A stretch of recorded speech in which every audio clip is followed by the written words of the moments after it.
Hello, and welcome to another week after a few weeks off of the Abusecartoons Livestream. So apologies, I had a pretty, still not doing well, but a pretty brutal beginning of the year, voice-wise. So I didn't think I could speak for multiple hours, and decided to spare you from that, so I just did the cartoon away from the cameras. But I hope everyone is doing well in the new year, the year of the dragon. So yeah, I did, oh yeah, I didn't even post this anywhere. Doing great so far this year. Here we go. Da-dum! That was the card, the illustration I did for the card. There's gold ink on that. And I picked the worst possible time to start physically drawing New Year's cards because no one is sending them anymore. So I think it just becomes a burden to send someone one of these, and I don't need the etiquette or the manners to get one in return. But that's the etiquette here. So people are just probably more put off than anything. Most people are just sending like digital greetings or just like line messages or Facebook Messenger stuff, or just posting on some sort of social media. Now there's not really any more. The tradition is dying, but I really like that idea. My wife's grandmother did that every year, and finally, like very late in life, they convinced her, we'll just draw it once and we'll scan it and that print it on the inkjet printer for you to make it easier, and it kind of takes away part of the process and the tradition. And but that's what they did. And the funny thing is, that year she decided to use gold ink.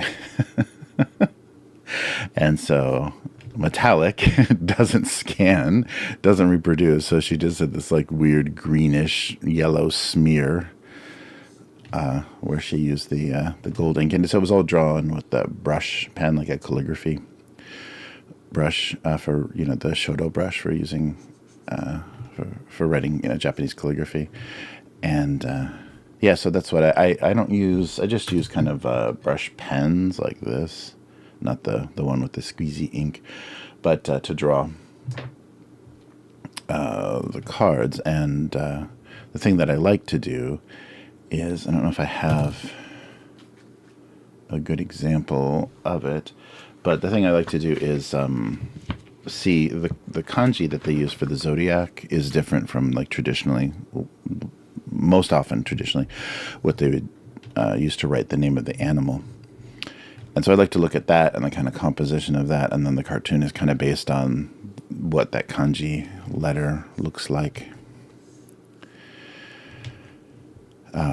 So yeah, that's fun, but obsolete and annoying probably for many people. So yeah, the tradition was previously that it would be like a Christmas card, the way that you send a holiday greeting to someone usually has a photo of the kids, and so you kind of get the update. And this is all before things like Facebook and Instagram made that all obsolete. So we have a parasocial relationship with everybody in our life now because we can watch their vacations and their families and everything grow up and change and whatever on social media, so you don't need to actually reach out to people. So I'm already a dinosaur, but I just thought it was nice. It gives me an excuse, any excuse to actually have to do some drawing. I'm trying to take advantage of because I do it so little. All right, but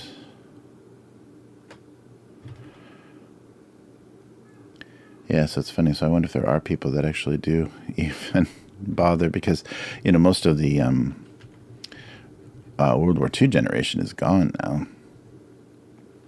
So the older generation is the baby boomers. They're kind of calling the shots, and they're a self-involved, lazy group. So you can see why a lot of the traditions are going away that require any effort, like traditional foods and things.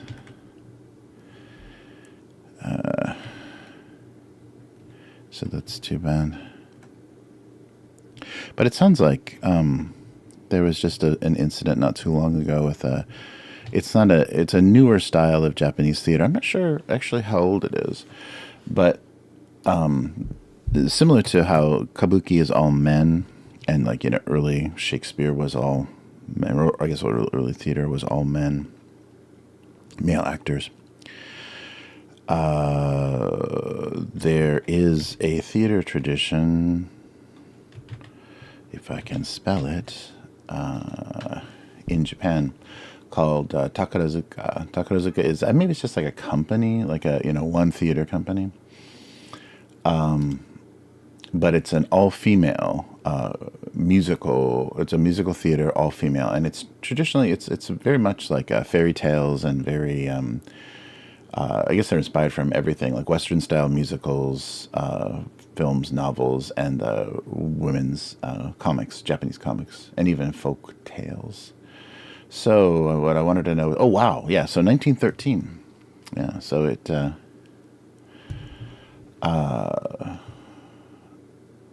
it was founded, 1913. Industrialist turned politician. President of the Hankyu Railways started this review.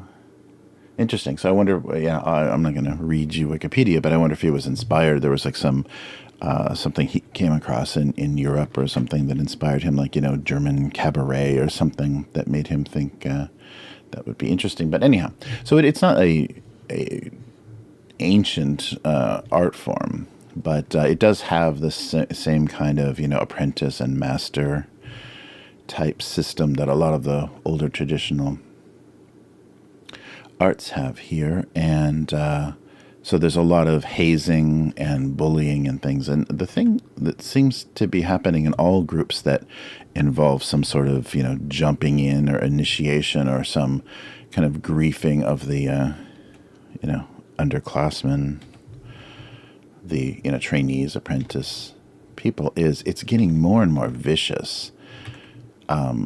So that the kind of social mechanism, the thing that it's supposed to do, which is, you know, make you submit to a group and do something humiliating or exert yourself or serve them in a very extreme way, to then be part of that group and then have that happen to you later, be taken care of later, or have some work, you know, lightened. But it seems like there's just some bad people that like to get into these systems that any sort of little authority or power makes them insane. And I think that's what most of the world is being destroyed by, is this like professional managerial class that's just a bunch of sadistic, you know, little tiny fascists, you know, these little dictators that run their little, you know, corporate or whatever the structure is, little kingdoms that just want to make everybody's life miserable. And, you know, I think that those kind of things existed for coherence of the group and to kind of bond people together, but they don't really serve that function anymore. It just serves the function of beating someone down with no then, you know, relief as they enter the group, because it seems like this bullying goes on much further. You know, what should just be hazing turns into bullying, and it goes on much further. So there was I can't say that word. That's right. Every time I say that word, I get demonetized. There was an unliving event that one of the actresses committed, and so that exposed the long tradition of this hazing. But it's my guess is that it's probably not until more recent years that people really went, you know, insane with it, like really went too far with it, just to, you know, for whatever their own gratification, their own sadistic, sociopathic, whatever reasons. And it's a shame, and I think that's going to keep coming up more and more because people kind of lose track of why these things were even done in the first place. So they the idiots now involved are just using it as an excuse to, exert horrible force on people. But anyhow, that's kind of dark and ugly. Yes, so just, yeah, bullying. And bullying is an interesting culture here. Hey, Robert, how's it going?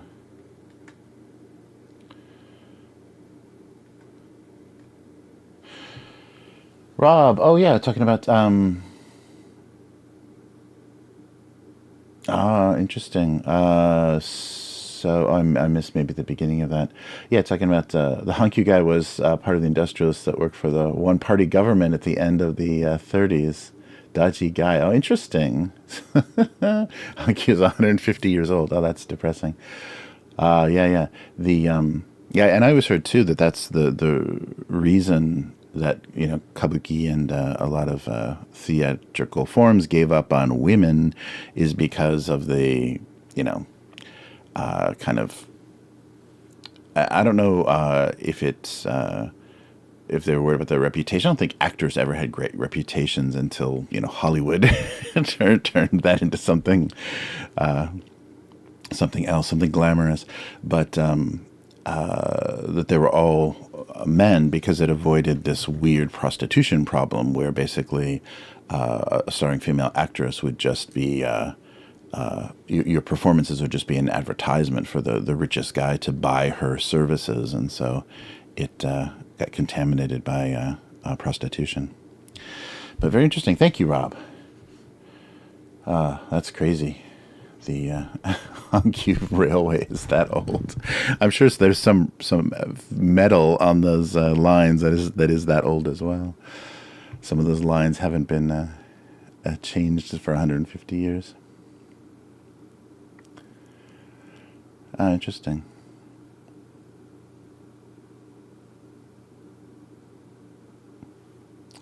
Yeah, yeah, that kind of thing. And so, yeah, there's an interesting that differs very much. I think there's a kind of a women's comic culture and entertainment culture that doesn't exist or really doesn't have an analog in like American pop culture that I think is kind of interesting. And yeah, the actresses have huge fans, and it's mostly most of the fans in the audience I think are female. For this review, I'm sure it's mixed to some extent, but when I see people waiting by stage doors, it's all women. It's all like middle-aged women. So they're like, obsessed with some of the actresses, and probably, their favorites are the one that play the very dreamy fairy tale princes or whatever. Yeah, but it's a very interesting, different culture. But yeah.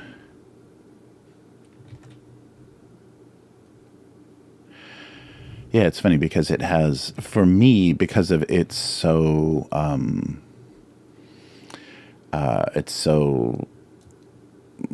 extreme, like in its costuming and makeup and set design and everything.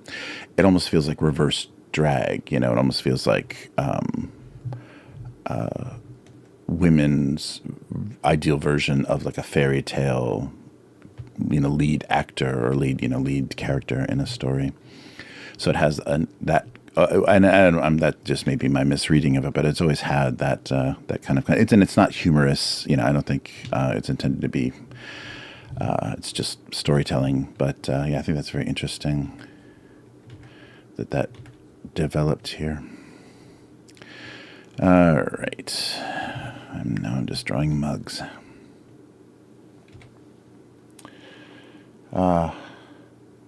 Hey, how's it going? Yeah, sorry for the absence. I've been having a lot of kind of throat stuff, so been sick on and off the whole beginning of this year, end of last year, beginning of this year, and was just worried I would lose my voice midstream. It's not very strong as is, but I might not do it. But yeah, good to see you, Yum. That's so Raven. What? What am I missing?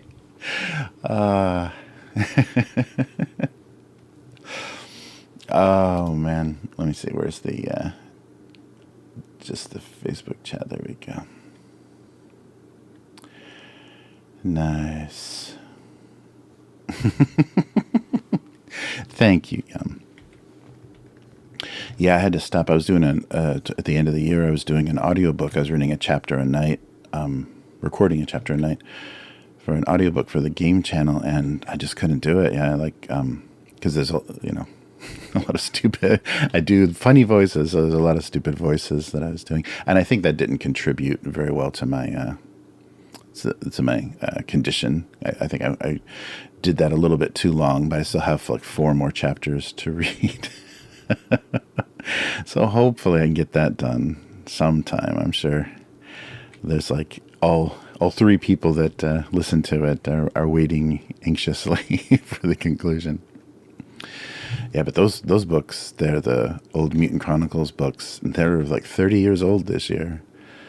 So the old, like, kind of, supporting mass market kind of trashy tie-in fiction for a game world and war game and trading card game. But yeah, they're very funny, and it seems it's interesting now after going through these books. There are people that, like, their entire career is just writing licensed IP fiction, and some people have added some interesting things to it, like, and especially even like those people that write novelizations of movies.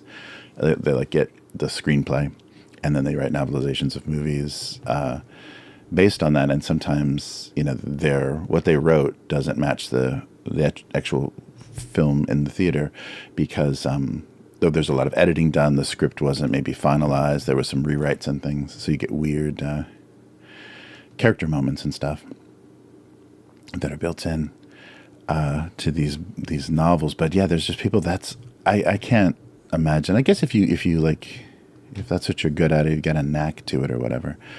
But that has to feel so strange to look at your bibliography or whatever it's called, the list of your publications, and they're all like weird, Magic the Gathering and Halo novels and things. Like, what am I doing with my life? Because it's the same process, I guess there's hack writing, but it's the same process, creative process of writing garbage and writing something amazing, or writing something at least personal. So it's funny, but it's a paycheck. There you go. That's the thing I'm completely ignoring. It's a paycheck, and your own silly idea is not a paycheck. That's funny. All right, I don't know. I got to stop doing this. This isn't going anywhere. Nice. I'll do the rest of the audiobook. Yeah, some of the voices, like there's demon characters and stuff in the book, and the voices are like just variations on Cookie Monster. Basically, I don't have much of a vocal range. I don't know why I'm using my voice like that, because I don't have I don't have the ability. But when has that stopped anybody on the internet? Not capable of doing something, do it anyway.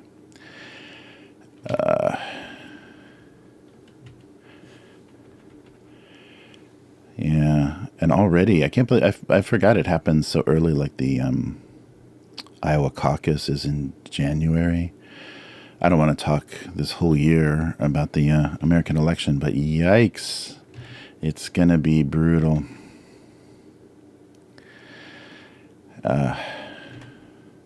Yeah, already things are kind of weirdly shifting around.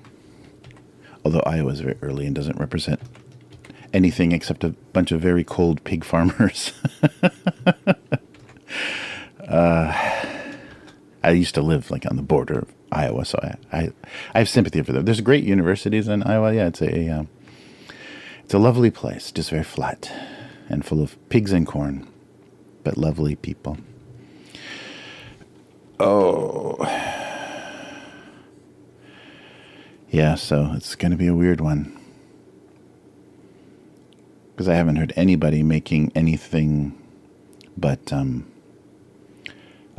of conspiracy, kind of paranoid predictions about things. Everybody sounds very, very insane now, because I think it's just a breakdown of like people's, blind faith in the system. I think those days are over.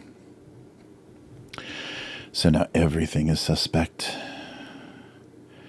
So it even goes beyond like, late 60s, 70s kind of stuff. It's getting really, really weird. And so, yeah, people thrive on that. But they always say that the weird, kind of very extreme conspiracy thinking and stuff just comes from a sense of powerlessness. People feeling they have no voice and no control, so they make up these crazy things just to comfort them. Why are things not working for them at all? Oh, it must be because there's an evil cabal. Yeah, but it's getting pretty mainstream. And the interesting thing is, now that we have this too much information kind of culture, everyone is putting stuff out there. Legitimate news sources and everything are embracing stuff and then, denouncing it or denouncing someone else's version of it as conspiracy, paranoid thinking, fake news. Yeah, I don't need to hear that phrase anymore. And that's all we're going to hear this year. So I don't know what I'm doing here. Yeah, it's funny when I'm just doing these cartoons. I just get down to business when I'm just drawing these off stream, and I'm just like, okay, this. Okay, we're done. So if I wasn't doing this on stream, it'd be a much faster process. Yeah, I was just surprised lately. I was like, I don't know if I'm going to have time to finish cartoons this week. I know I can't do the stream. And it took about 20 minutes.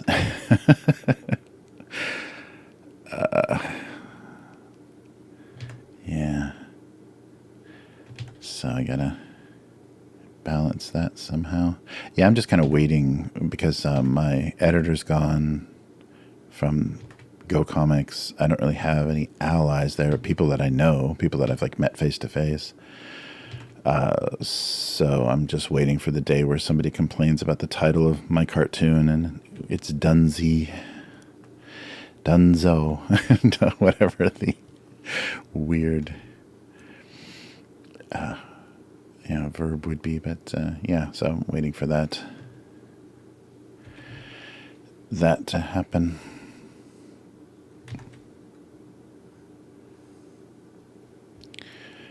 All right. Let's not do that. I don't know. I'm trying to think like a kitchen timer type thing. I haven't never done that.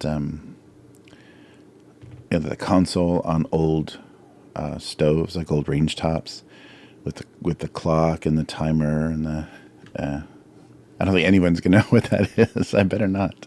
I better not bother.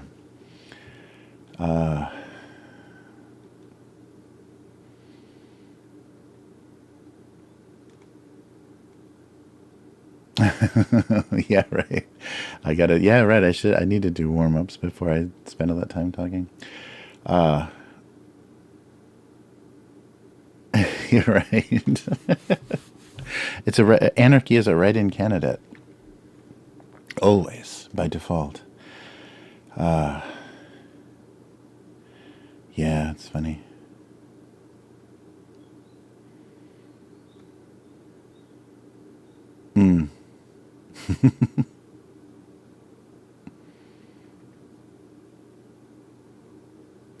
Oh, interesting.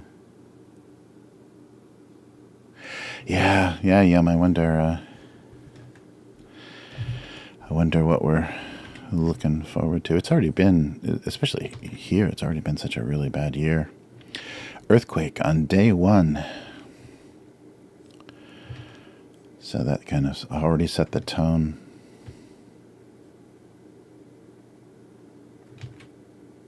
And I think at least people on that northern coast are probably a little bit extra on edge because they were very extreme with their evacuation notices and things, just to to make sure to reduce loss of life and to be extra cautious.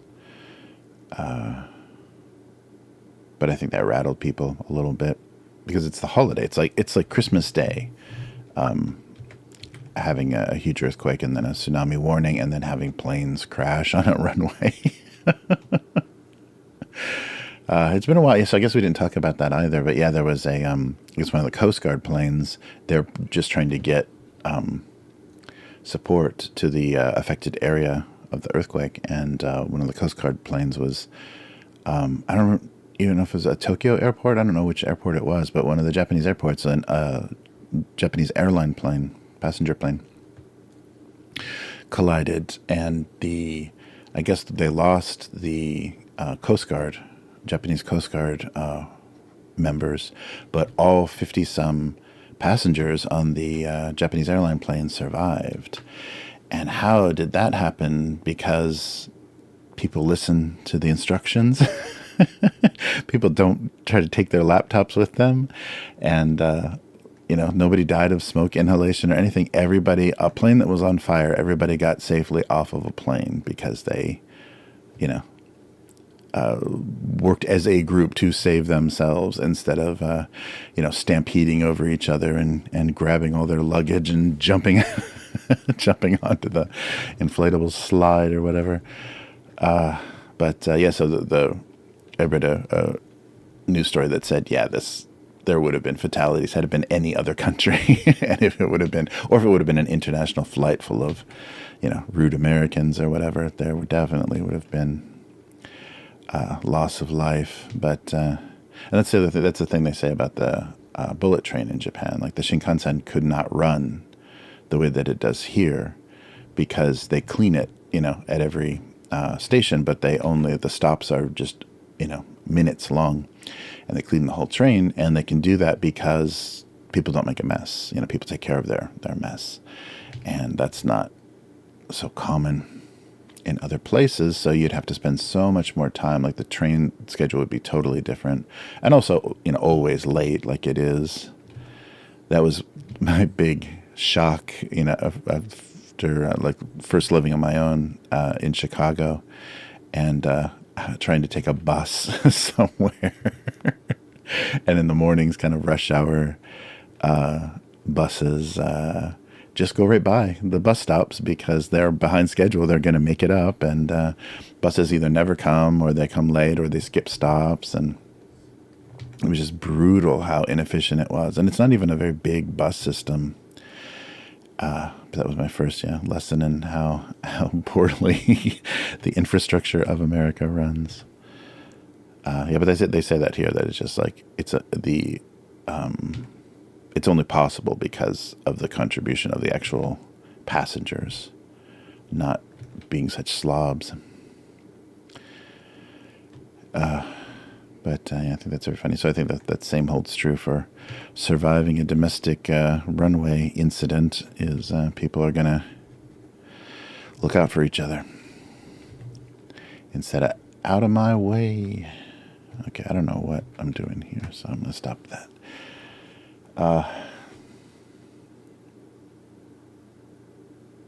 Oh yeah, Yum. I think you're smart to do that. I need to look at less news, more gaming, tabletop game news, and less current events. Oh yeah, especially just things are just so brutal. I can't believe there's an American election with I guess maybe that's not that unusual in the last few decades, but with 3 wars, 3 ongoing conflicts. Nothing, no one has declared war, so they're not wars, they're conflicts. Well, I don't know that. I don't know that to be true about Israel and in Gaza. Maybe they officially declared something, but that's the thing that America is talking about now is why is the president ever since 9/11 just been able to just approve these military operations, go around Congress, and just do what they want militarily, internationally. The War Whatever Act doesn't cover that. Any changes that happened after 9/11 don't cover that because it's all defensive, It's all responding to an attack. So who knows? But it's big business for the U.S. Yeah, I was listening to something about kind of the post-war rebuilding of Europe, and they're talking about America taking that this position, kind of that was the period when America became kind of the world police because they protected trade routes. Like they kept trade routes running after the war because their military, their navy and everything was very much intact, and that just became this default role. But without that, I think things would have gone up a bit slower. But I don't think that was a great. I think they took advantage of that situation as much as possible, and that's when that first kind of position came about of just the U.S. military like overseeing things, and then the insane buildup of military bases and stuff around the world for the U.S. because they need to militarily reinforce all of their economic obligations or relationships. But yeah, stay away from the news. Yeah, I wish I had some other super more distracting things. Hey D, how's it going?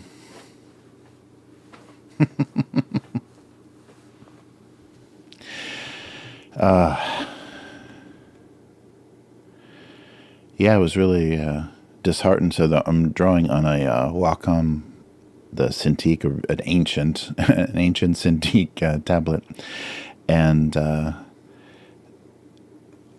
was really disappointed that this company that supports tools basically for digital artists, that's all they do, is tablets and software.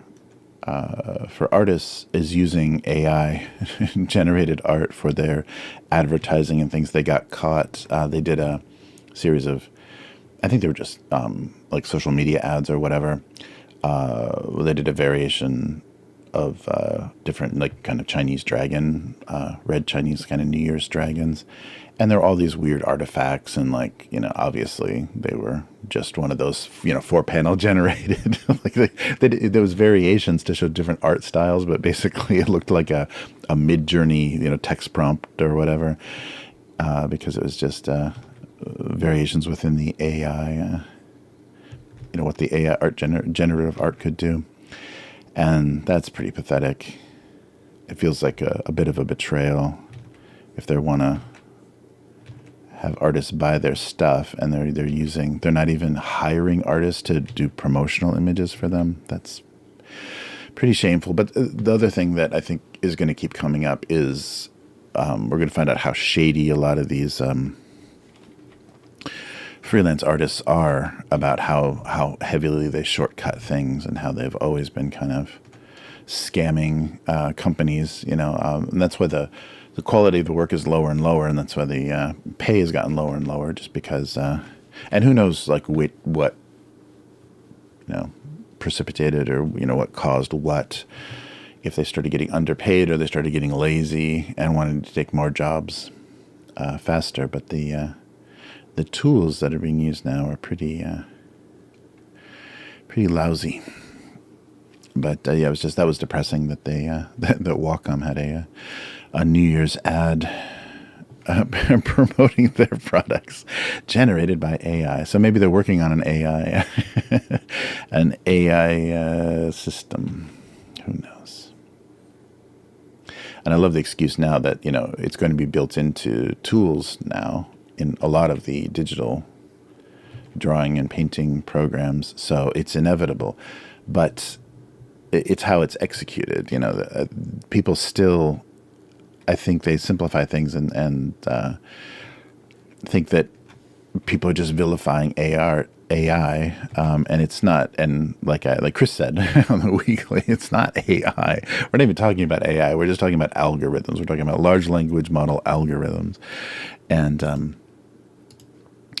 but that is just becoming the boogeyman, of the internet now, and showing, and it represents like a replacement of labor and a kind of not caring for creativity and things. That those are other things I think that represents, but it's the whole idea is just the theft of artists owned, the work owned by artists, copyrighted material that was just sucked up into this big vacuum to power as the data sets to power these algorithms.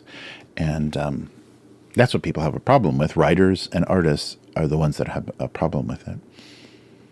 And that's the reason if it was just, you chose the data set, so it was up to the user to scrape the internet to whatever to power this software. If the company was just, we don't provide the data, we just provide the algorithm, you kind of like a torrenting or whatever. Like, it's a very useful peer-to-peer technology, very useful for file exchange and things, but also you can trade illegal, you can trade copyrighted material.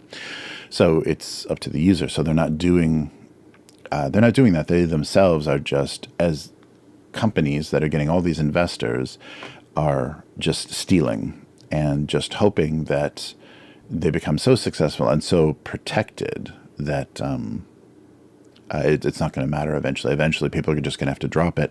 And that's I read an article that's the OpenAI's move that they're going to try to pull, is they're going to say, and I think they're already doing that in some of the court cases that they're defending. They're claiming that the harvesting of all of these images, running them through their software to generate other images, is fair use. So it's transformative enough. It's the only thing is, the only difference I have is it's transformative, but a lot of the attorneys that are trying to representing the artists and writers and things are saying, but if that's very dependent on the prompt that's used for the AI, and if you don't give it information that's going to make it mash up something, it basically will just regurgitate an image, like a single image from that data set. So if you just say Italian plumber, they'll probably just give you a picture of Mario.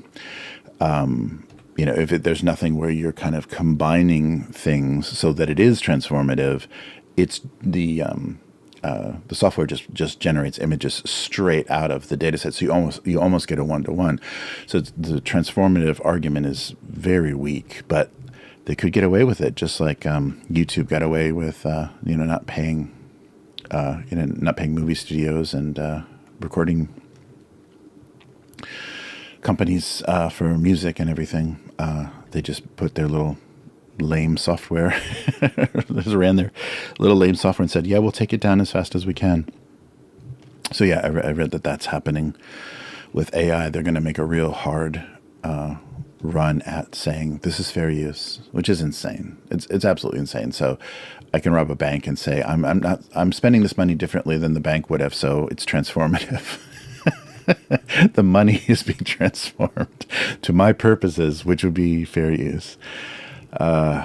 It's not good. And I also saw that China defended the copyright of AI generated art. It was a really low stakes, ridiculous case, but somebody, it was like a photorealistic kind of image, such as a photo bashed, from probably some photographer. And somebody made some project where they used AI art because, of course, they did, because it's China. And then someone took one of those images and put it on their blog or website, and then the guy sued him for copyright. And it was, said it's AI generated art, but he owns it. And the Chinese court defended the copyright of AI generated art. So that is so hysterical to me, because that's the opposite of every position they've ever taken. So both Russia and China, and I kind of, in early days, I've never been, mostly a Luddite and hate and distrust, a lot of digital technology, especially, related to artwork. And so early days of file trading and the internet, both China and Russia said, hey, copyright doesn't exist. We don't respect copyright. Anything's out there on the internet, it has zero value. Once you digitize music, once you digitize film or an image, it has zero value. That digital content has no value because it can be infinitely reproduced. And early on, I said, well, yeah, that was my feeling, and that's why I was kind of so reluctantly moved to digital tools for cartooning and things. And now they're defending copyright of AI generated. It's just doesn't make any sense. And so obviously, whoever brought the case has friends in the party and whatever. Like, it's so corrupt that you can't. This isn't like legal precedent, but it's just hysterical. Not like for the world courts or anything, but it's just hysterical that China defends copyright after they have said it doesn't exist forever, and it's not defendable. So, what a world. Yeah, but there's been a lot of talk already about how corrupt the court system is. People filing trademarks for iPhone after Apple, has already entered the market. The date of their filing is after Apple used that trademark in China for the first time, and then they got all this money from the Chinese courts. Because also too, I read that with foreign companies, 100% of the time, the domestic party in a legal dispute wins, regardless of the situation. So of course, Apple was gonna take it on the nose. Is that the expression? I don't know. All right, I'm drawing weird controls now. Oh, sorry, I'm missing that chat.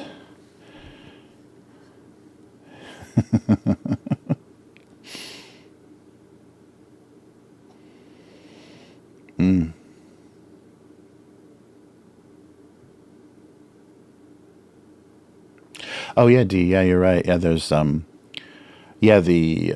think stuff available now, and I think the companies that are making it are reluctant to release their own tools because they could reverse engineer what they did and give you tools, but they're reluctant to. And some of the stuff, they've gotten a lot of false positives on free tools that are available, web-based stuff and everything. So it's a little dangerous. Yes.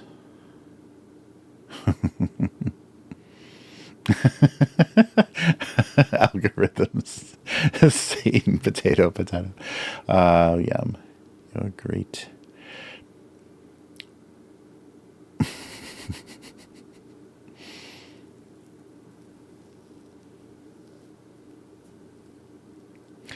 Yeah, I wonder. I think it was just like I said, I think it was just the corrupt court, and whoever was suing had influence or connections or something, and that's why they got the decision in their favor. But it's for really, really small amounts, like $100 or $60 or whatever. The fines were so small, so it seemed really silly that they even went through the trouble of it.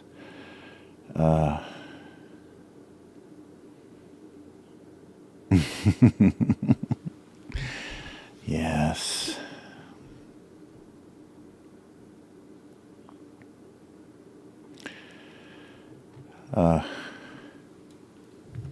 Yeah, I still want to, if I'm still drawing this years later, the closer it gets to my demise, I definitely want to feed all this stuff into some AI generator and just have it generate a cartoon daily, for years after I'm dead, just generate text based on the data set is all of the jokes that I've written for this cartoon, and then for the text, and then for the data set for the images is all the previous artwork, and just have it Frankenstein these bizarre comics after my death. That would be amazingly bizarre.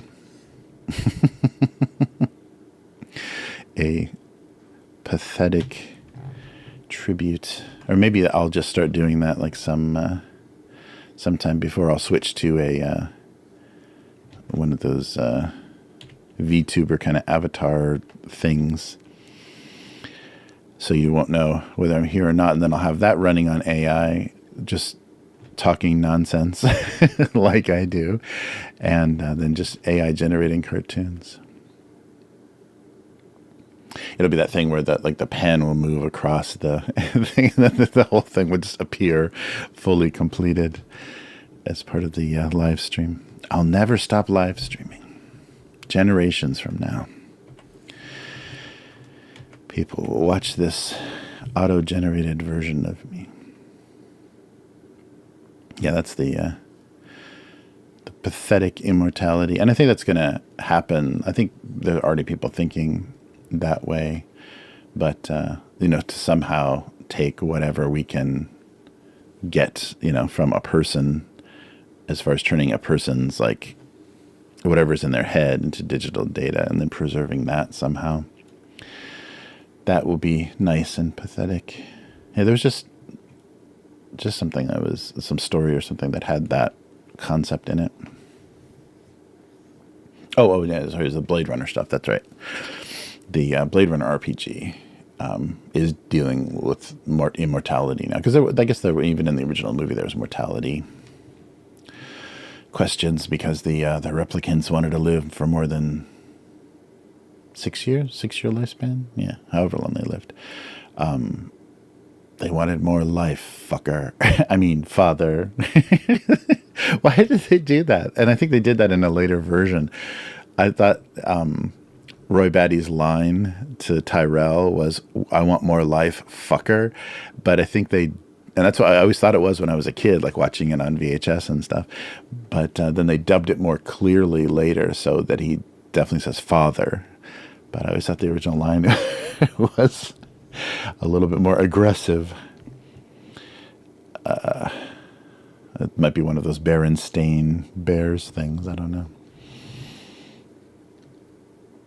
Oh, that's right. I can draw Steamboat Willie. I forgot. I can draw. Abusecartoons presents Steamboat Willie. Yes, that's another, speaking of copyright, that's another bunch of bullshit. Disney bullying, or not bullying, just paying off the American government to extend copyright from 50 years to 75 years to 100 years. And finally they're like, okay, fucking, you can have Steamboat Willie. We don't care. So yeah, I should do that. I should do a whole series of pornographic Steamboat Willie cartoons just because you can now. Yeah, I'm sure that's the first thing people thought, right? That the Rule 34 is the first rule of thumb. Oh, Steamboat Willie. Now I can actually do legitimate Rule 34 Steamboat Willie. Sorry.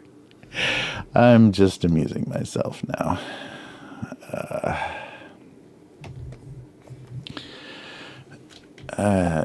Yeah, I was a big fan, like, early on when I first got into animation, of early silent animation. I loved, like, Felix the Cat and, Oswald the Lucky Rabbit and all that, really, like, super early stuff that was all, it wasn't on cells, it was all on paper. And so they, like, did what did they call cut and slash. So they cut out, like, windows and things in certain pages, so you could have multiple things, like cycles of animation and things happening differently, and you just had to cut out, cut away pieces of the page, still being able to register the page so that the drawings stayed aligned, but different things could be happening, and you can conserve drawings and stuff. So if it's a running cycle or whatever, you can just keep going through the running cycle. But it's a window, and then you have the background, which is actually probably be a foreground because there's a hole in the paper. So I loved that kind of stuff when I was very early days. I did a lot of flip books of, like, silent film characters, but it was at that time, it wasn't even really aware. And it's not until you saw the full range of characters, that early silent cartoon stuff came from vaudeville, came from what's the kind of pickaninny minstrel show kind of stuff. So the blackface and portrayals of African Americans, as wacky characters, and always dim-witted, or that sort of, and so most of those character designs came out of that tradition. I mean, it was a necessity because you're just drawing with ink on white paper. So blacking in a character gives it a more substantial form. If it was just all line work like a coloring book, it would be real ghostly and not very substantial. So of course they blacked in the characters, but that also then when they're doing funny animals, they were also doing characters like Bosco, and characters that were depictions of African Americans. So that it's like weirdly tied to that tradition, and that didn't hit me as hard, and I just probably ignorant of it at that time. But thinking about that now and looking at the early design of Mickey Mouse and stuff, you're just like, ugh. Yeah, all the funny animals of the 1920s are just based on minstrel characters. It's, ugh. Yeah. So, I don't know. Everything's ruined.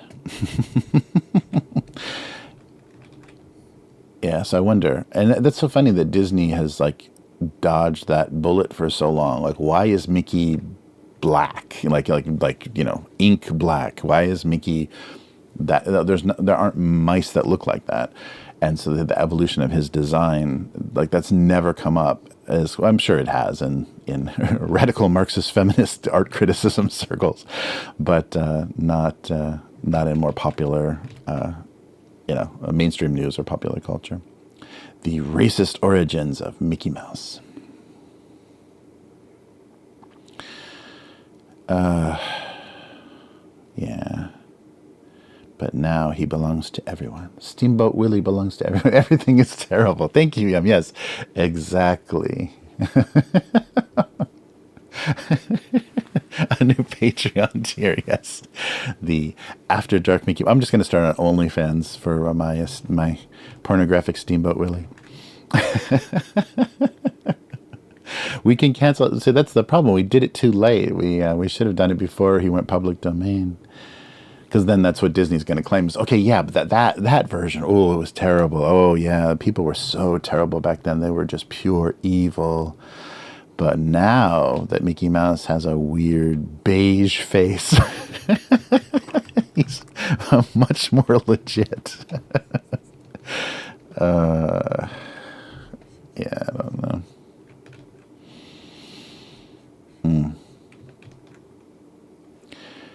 All right, I gotta get a thought in my head here. Actually, I'm gonna run and get something to drink. I'll be right back. I'm not going to switch the screen. I'll just be right back. You'll just hear some moving around. Just a second.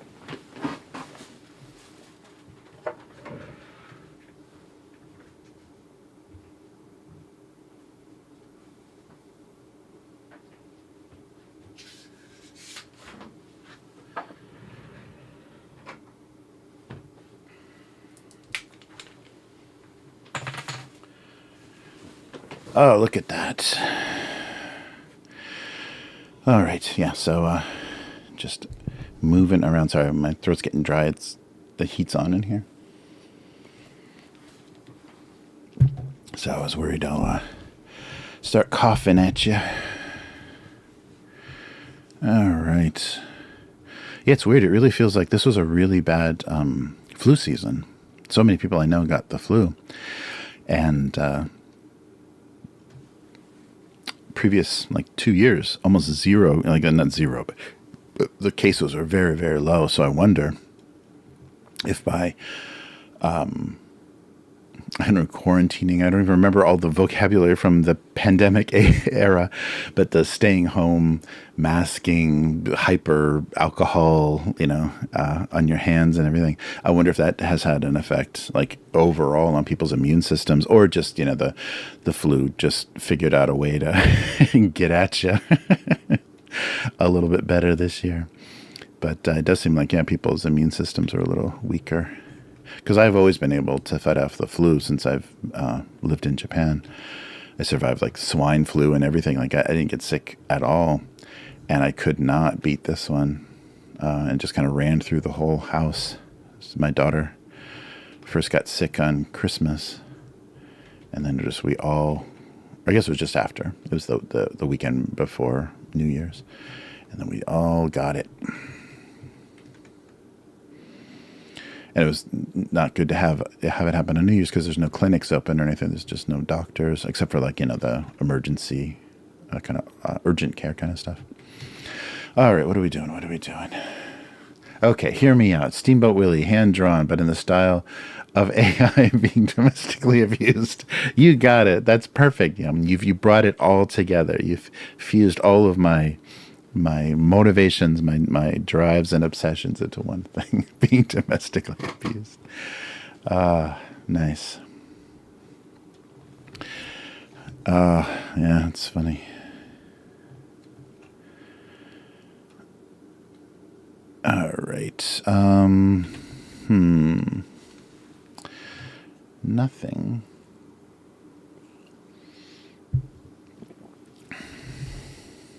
Yeah, when I think that is why it's easier to, when I'm not talking, it is much easier to just come up with ideas because I'm just kind of bouncing stuff around. When I'm trying to think of something to say, then I'm not thinking of what to draw. And I can't walk and chew bubblegum at the same time. Yeah.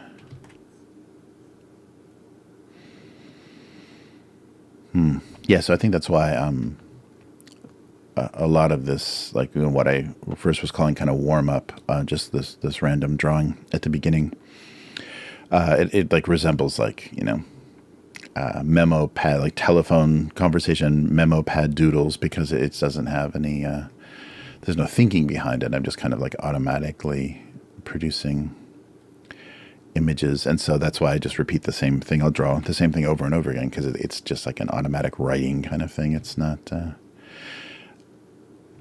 there's not a lot of intention behind it, so that's why it takes so long to nail stuff down when I'm talking.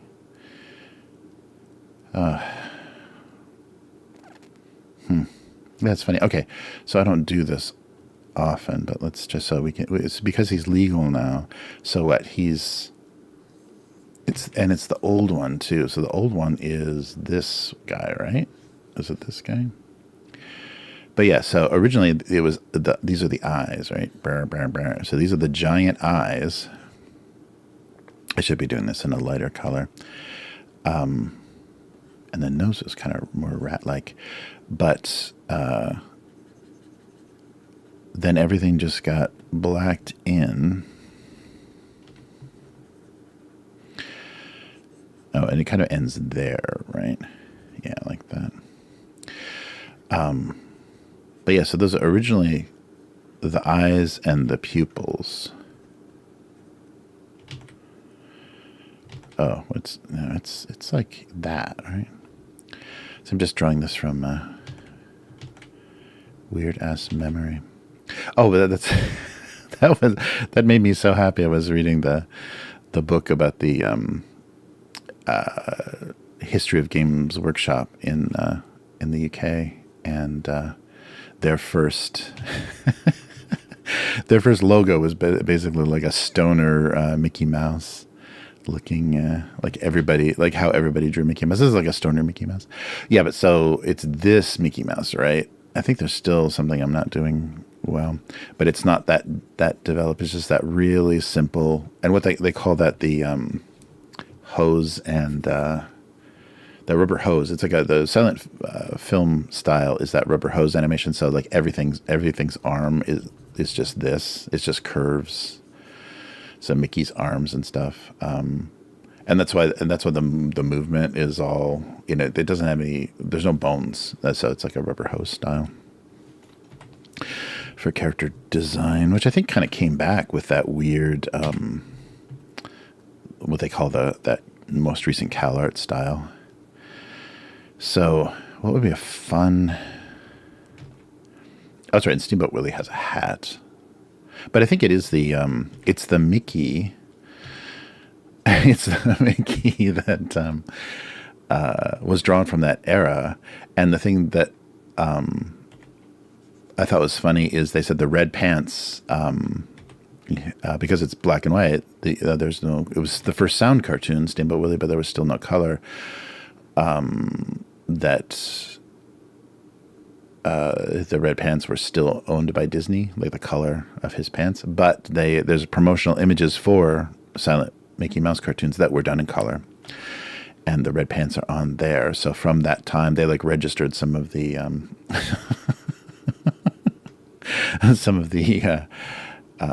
I would give him some post-nasal drip images from that time. So his red pants made it. There we go. Steamboat Willie. Yeah, so that's but I always liked that look, and I thought there was more. I was so impressed with what they were able to do. You know, that the video game Cuphead, that like indie shooter. I guess it's kind of like a bullet hell shooter game or platformer too. Cuphead really did a great job of imitating that silent film character design style and everything.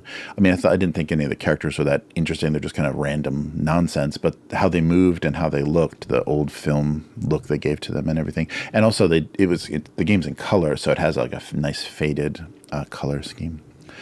But I really was impressed, yeah, how accurately they reproduced that weird silent cartoon movement. Yes, divination doodles. Oh, that's right. Nice. Oh yeah, I can. Sorry, I totally bastardized that Mickey though. Sorry, yeah. If you want to, I can send you or can make a PNG or something of that too. But yeah, it's funny that more and more of that stuff is going to enter public domain, and we'll find out like what that means, like how far people can push it. Because couldn't you imagine someone finding new success with Mickey Mouse, doing something with Mickey Mouse that like eclipsed what Disney originally did? That would be wonderful. Yeah, if there's something that just kind of catches on, and that becomes what people think of instead of the Disney version. Yeah, it wouldn't be hard to beat that, at least that like 60s, Mickey Mouse style cartoons. That was he's such a milquetoast, boring character. All right. What am I doing here? Yeah. I was really. I love that someone obviously liked that style as much as I did when I was doing early animation stuff, and they just totally knocked it out of the park with with that game. All right.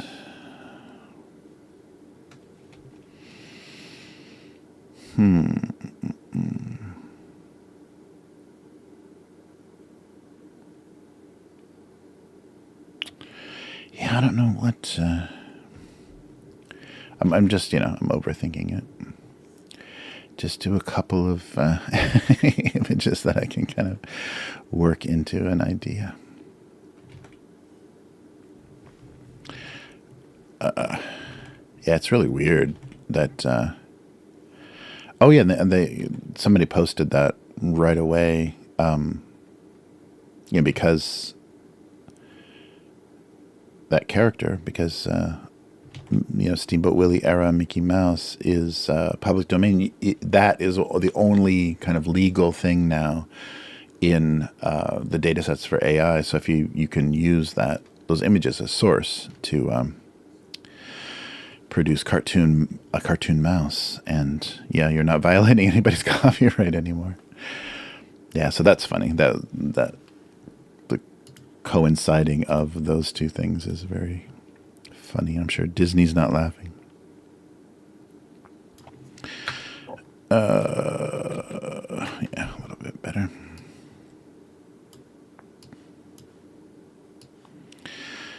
Oh. What? Okay, there we go. So, Chalk. Very chubby looking Chalk. That's weird. All right. Nice. Yeah, right. One good thing this year. The Mickey insanity. Yeah, I like the fact that yeah, Disney has made that, and they've even defended, I think, at certain points, those three circles, like two smaller and one larger circle, as a Mickey, like it's some kind of design that they own.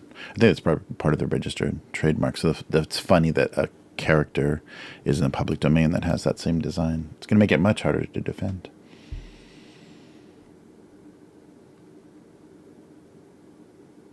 Oh, wait. I miss. Oh yeah. What? Yeah. What is this? I was just drawing some weird automatic stuff. I think it was drawing cans, and then I just made a narrow cylinder. Or wanted to draw like a tin can, but I made a narrow cylinder. Yeah. I don't know what that's supposed to be. It doesn't look like much of it. I gotta be careful. Things can look kind of weird. All right. Let's do a. Do those even still exist? Those. I guess, yeah, I'm sure there's all kinds of underfunded public schools, so of course they still exist, but those weird felt chalkboard erasers, they have to clap to get them to let go. Yeah, the ones that are kind of like split like that. All right, there we go. A chalkboard eraser and chalk.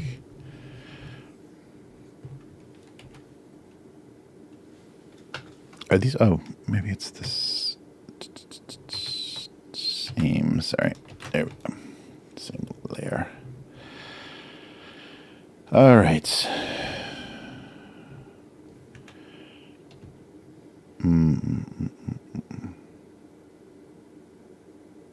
Yeah, those three things I kind of like. I don't think there's a huge connection. Where's this guy? So then where are these? Okay. Oh, I've been watching the new season of Fargo. Ugh. Yeah, I was enjoying it in the beginning, but you know they set up a lot of like weird mysterious stuff. So Jennifer Jason Leigh is in it. I think she's in it. She's probably in her 50s now. She's had a little too much surgery. But she does a good, billionaire businesswoman, unhappy with her, with her son's choice of spouse. Not this one, this one. So it was good to see her. Yeah, I don't know. I don't quite get what they're doing with the story. If they're trying to do any kind of symbolism or anything, there's just none of the themes seem to be sticking together very well, and so it's kind of frustrating me because I didn't know what they were doing, and they did that weird thing like they did with the season where the cop, from Minnesota or whatever goes to, why do I keep doing that? Goes to Los Angeles to kind of track down her like science fiction writing grandfather or father or somebody that wrote science fiction, and then they cut to this whole animated version of one of his stories. So this like hand-drawn animation version of this like little robot walking through time, kind of immortal, walking through all these ages of this planet. And so for this season, they did like a weird marionette puppet show thing to tell the story of domestic violence against one of the characters. It just, it was exhausting. And like, where is this going? And they didn't give you, they gave you a little tiny clue that what you were watching isn't really happening. But I don't think enough. And as soon as you feel that, you're like, why are you wasting our time with this? This is not moving anything forward for any characters or anything. It's very odd. And I don't know, maybe we'll get a payoff to that. But I don't know. It was just kind of disappointing. There was always like a real standout actor. And it's, was it John Hamm, the Don Draper from Mad Men? That actor plays some, militia, some sheriff, some super conservative MAGA survivalist militia running crazy in South Dakota, I think, which is kind of silly. He's not really pulling it off very well. He's got an interesting like presence as an actor and charisma, but he's not intimidating. And even he's like gained some weight. He looks like he's a little heavier than the more wiry Don Draper, but he's not intimidating at all. So, yeah, I don't know. I felt that way when Paul Rudd played kind of the villain in that Netflix sci-fi thing. I'm like, he's just not. That's not a turn he can do. He's not enough. He's too much of himself to be a to be a villain. Oh, here, wait. I'll give you, if you want this ugly Mickey, I'll give you a big old center screen Mickey. Sorry, I credited him up, but I guess you have the live stream. You have the evolution of that. All right. So one more.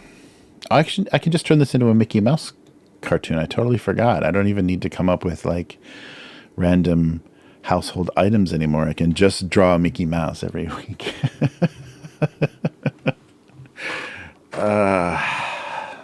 Yep. All right.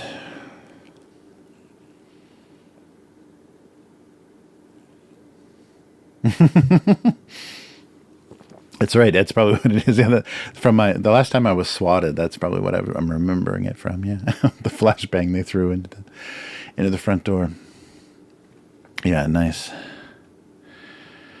All right. So yeah, it looks like more like a pipe bomb or a grenade, tactical grenade, than it does anything else. Oh, I got to finish. I started at the end of the year. Phantom Liberty, the cyberpunk. I waited because I think it came out in October or something, but I tried to wait because I have a fun association or happy association with kind of lockdown cyberpunk 2077 coming out in that December, and just busting through that game and watching it crash a dozen times. But really enjoying that story, and they did a good job. They did a really good job. I wish they would have had a better launch and could have supported the game longer, because there's a lot of other stories and stuff they can tell in that world, and the game engine works fine, and they revamped some of the point systems and stuff, so they work differently and fine. It's easier to deal with. But it's a shame. It's a shame that it was ruined. But I hope I don't am not becoming addicted to like recognizable actors now in video games, because it's insanely expensive to do, and probably less and less actors are going to be willing to do that, because I don't think the contracts are going to be very kind to their use of their digital image. But Idris Elba is in Phantom Liberty. He plays one of the kind of spies, the guy that's like kind of activated when this whole situation starts, and it's basically like Escape from New York. The president's plane crashes in this kind of cordoned off section of Night City that's just run by ex-military, and so it has that feel very much. You got to get into this horrible place and a very, very dangerous restricted area, and help the president. Because you don't rescue her, you are just a weak assistant to her. Yeah, they do a funny job of making her like ultra violent and ultra capable. Like she's got like a heavy machine gun that she's like firing out of the plane, and your introduction to her is her just punching you in the face, like blindsiding you. Or no, I don't think it was a punch. I think it was like she like a rifle butts you like right in the head. When you finally locate her on the plane. But yeah, fun story, and they're doing the thing where they're going to give you a big decision to make at the end of the the DLC. Did a great job. The writers and all the people doing the creative parts of that game did a great job. I don't think the technical stuff was given enough time to get worked out, and they rushed it because they wanted, for whatever reason, they wanted that Christmas 2020 release. I wonder. It's probably worked out about the same. I mean, they hurt their reputation a bit because Sony had to do refunds. I think the PlayStation store actually did refunds for it for the first time ever because the game did not work. But I bet money-wise, they didn't lose enough to make it not a good idea to release it during Christmas 2020. What am I saying? But that was a highlight of the end of the year. But I still got a little bit. I think I got a couple more hours of that. But yeah, that game has some really good stories. That's one of those games, I guess, kind of like The Witcher. The side quests, there's so many good stories and so much good writing in the side quests that you really want to get distracted. And the thing that I like about them, and I think this happens in The Witcher too, the stuff that when you see the name of it or you get the kind of the introduction to what you have to do from the NPC, you're like, ugh, this sounds so boring, so terrible, whatever. But then it ends up surprising you and being this like really interesting original story and really, difficult decisions or a really, original situation that it puts your character in. And I like that. There was a lot of surprises like that in that game. And that's why you play that single player stuff.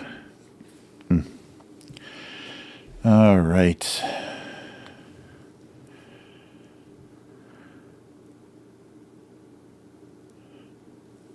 Yes. Yeah, definitely. That is a very cozy, cozy style of story. Yeah, could you imagine trying to tell that actually tell that in modern day? I hate that president. That president's evil. I'm not going to save that president. And they make the president character, a very shady politician, and because you're getting information from a hacker and other sources about what she's doing and her motivations and stuff. So yeah, it's pretty cool.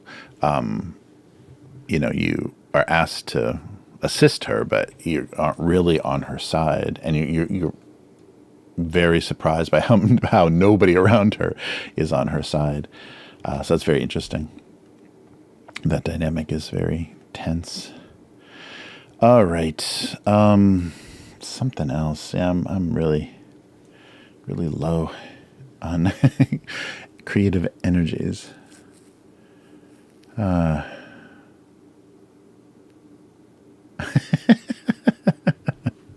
Thank you. It's like reading tea leaves, just looking at the looking at my little nonsense doodles. Yeah, I forget what that's called, but that's like a,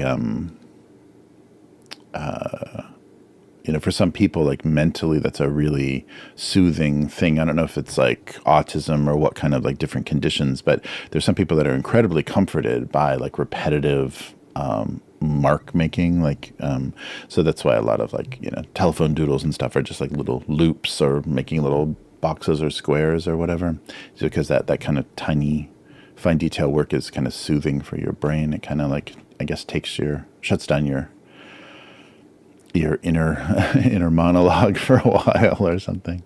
And you can tell like there's some comic book artists and stuff that's definitely why they chose the styles that they did, like very intricate detailed work, because they get into the kind of zone, and it's very soothing to just sit and draw windows on a million buildings on a future dystopia kind of cityscape and stuff. So you see that. All right. What am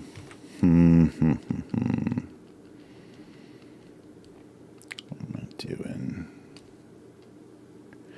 Yeah, there's not really anything. Yeah, so the snacks this week are a bunch of simulated stuff. I just, there wasn't anything. I guess, Valentine's Day stuff is going to be coming soon. And Setsubun stuff, the beans, throwing beans at the Oni. but there wasn't really anything seasonal or what's going on. It's like weird, like lingering Christmas theme stuff. That's really depressing. A convenience store. I always thought the turnover for that stuff was much faster. But yeah, so I just got some weird simulation kind of stuff. And I like that. I like when the Japanese snacks try to taste like something or like simulate some flavor or some other dessert or whatever, you know, cookie form or chocolate form or gummy form, whatever. All right.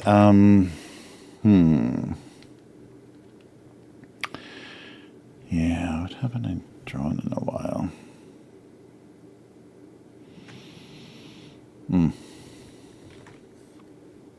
Oh, yeah, that's never gone well. I think every time I've drawn a desk lamp, it's made for the mostest boringest cartoon.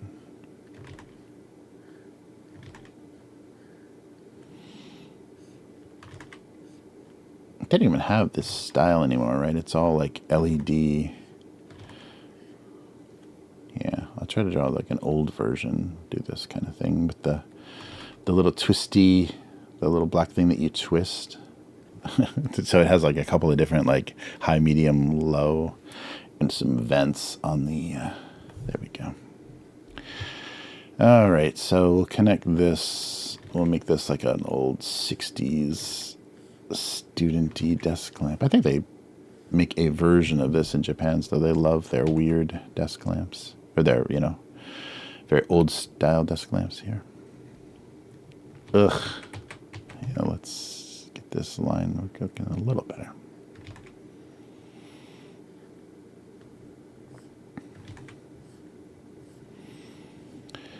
All right. So yeah, we'll just do new and old desk lamps. God. How exciting is this? Oh, actually, wait a minute. So do I want to do the control here, or do I want to do the buttons like an old fan here? Yeah, like they have the high, medium, and low buttons there. Okay, let's see if I can come up with a creepy modern-looking one. Oh yeah, just do the weird LED stick like this,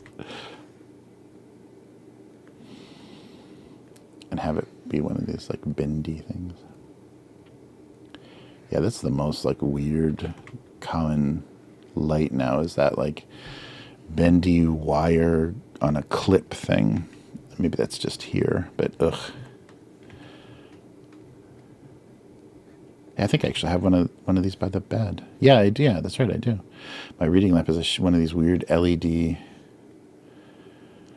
clamp things like this. Ugh.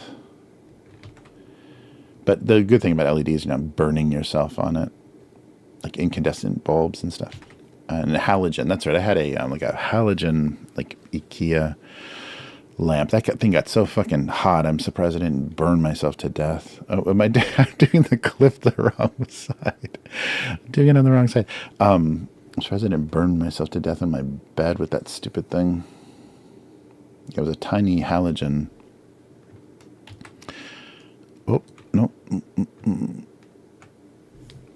Oh, I didn't get it. Halogen light, but it got so hot. And it was just like aluminum. The housing was just aluminum. But it was a really bad design. Yeah, I think IKEA has dodged a lot of bullets because they, I remember watching some video about how many kids were killed by their, because they have to design everything to be flat pack. You know, it's flat pack, MDF and particle board kind of garbage. And so the design of the physical object also has to take into account it being able to all fit in some kind of flat pack box. And so they made their dressers way too shallow and way too front heavy with the drawers. It needed to be like a substantial piece of wood on the frame or something to hold the whole thing back. And so kids pull the drawers out and climb up the drawers, and the whole thing falls over on them and crushes them. But I think they got out of that. I think they, you know, paid some fine in court, you know, so probably some class action thing, and then just included that little, you know, wood screw and a little nylon strap, and said, well, if you're gonna, you know, put this anywhere where there's kids, definitely, like, you know, strap it to the wall so it doesn't fall. It's like literally like a, you know, like a few inches of a nylon strap and a metal washer and a wood screw. They're just like, just put that through your wall and strap the back of it, and then no more children will be crushed to death.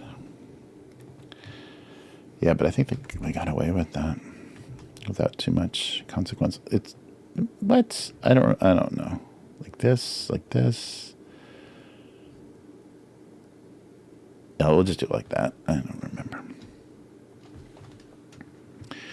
All right. So weird generations of lamps, and actually, let me rotate this so it's looking a little more like it's on the ground here. There we go.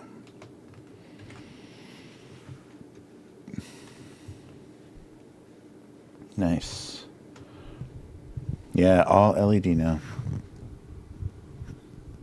Yeah, and that, you know, that really blue, that weird blue cold light. It's like everything is like in a hospital now. Yeah. I mean, we're spending a lot less electricity on lighting, but other than that. Okay, so let's do a really ugly kind of 60s orangey brown color for this lamp. Yeah, there we go. Like a creamy metal on the... Nice and ugly. And maybe this... Oh, wait, and let's do the base and like a weird wood grain or something. So first like a gray plastic frame, and then the top is like a wood grain. Yeah, I wish the thing about the Dubai bulbs, Philips did like some sheikh or prince, crown prince or something, did a commissioned Philips to make special LED lights that were low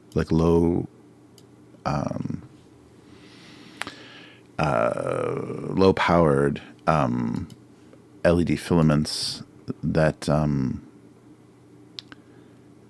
just fit some sort of spec that he wanted, and he forced like all the architects and stuff in Dubai to use only these bulbs. They're super efficient though, because they have twice as many LEDs, but they run them at like half power, so the life of the bulbs is insanely long compared to the other versions, which run hotter so that the circuitry burns out faster. But anyhow,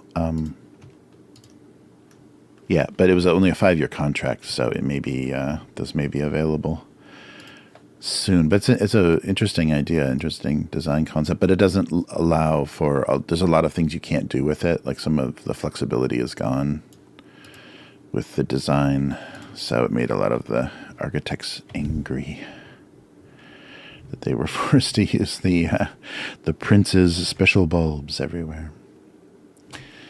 All right, and then let's do a weird, I don't know if this is going to look right, like a weird gold trim thing. Well, I'm not going to be able to do gold, but yeah, so yeah, that was interesting. It's going to be one of those oddities in the future. And maybe like, you know, weird technology collectors will hoard those bulbs once they're not being produced anymore. There we go, something like that.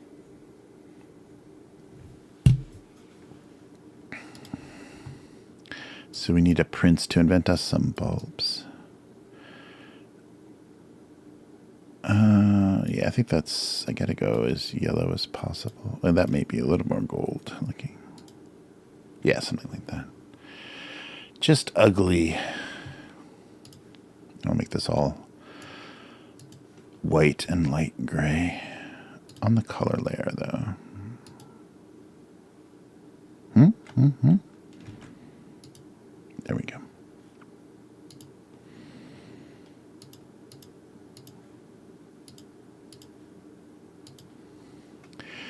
All right. Well, there we go. Lamp versus lamp.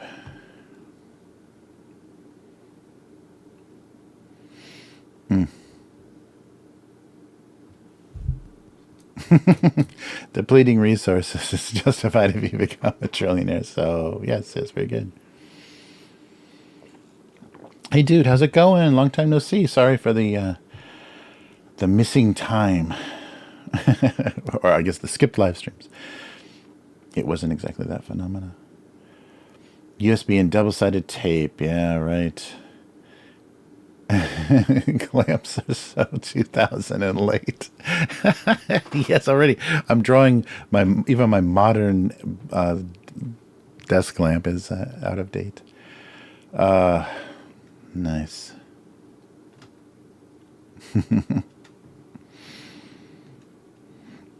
Oh, or if you're talking to me, it's just a black T-shirt. I'm teamless. I'm without a team.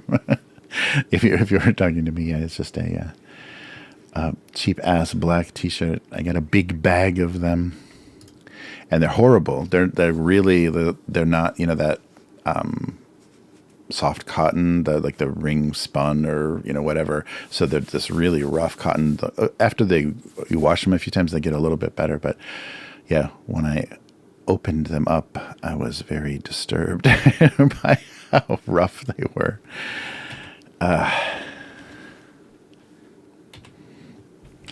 Yeah, I need all of my clothing pre-worn now. My jeans and everything have to be beaten into this like softness that takes years to achieve with just a washing machine. All right. Yeah, these controls don't make any sense, but that'll be good.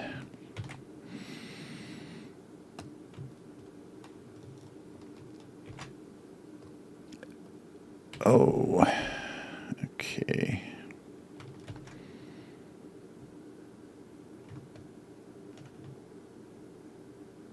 What's going on here? Everything's on this layer, right? Okay. Okay, there it goes. Yeah, weird. Sometimes it just does not take. The first time just doesn't want to. Okay, so I guess it'll be off, so we'll give the bulb a shadow.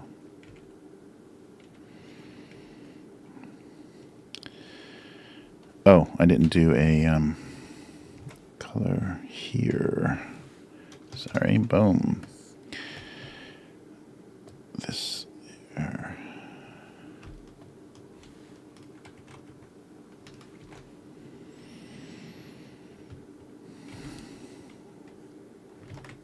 Okay.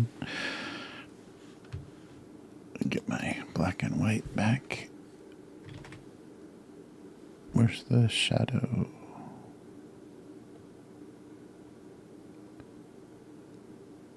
What? Wait, what's going on here?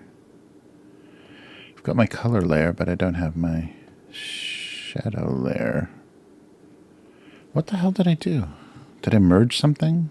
God damn. That was weird. Must have done one of those weird shortcuts. Okay, stop. There we go. So let's see. Does that work here? Yeah, it works over here. Yeah, I don't know what I did. Screwed it up.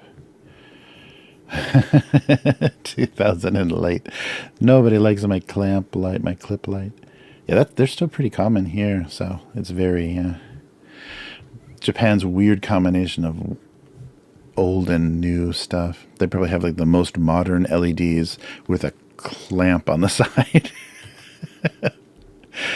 Lovely. All right.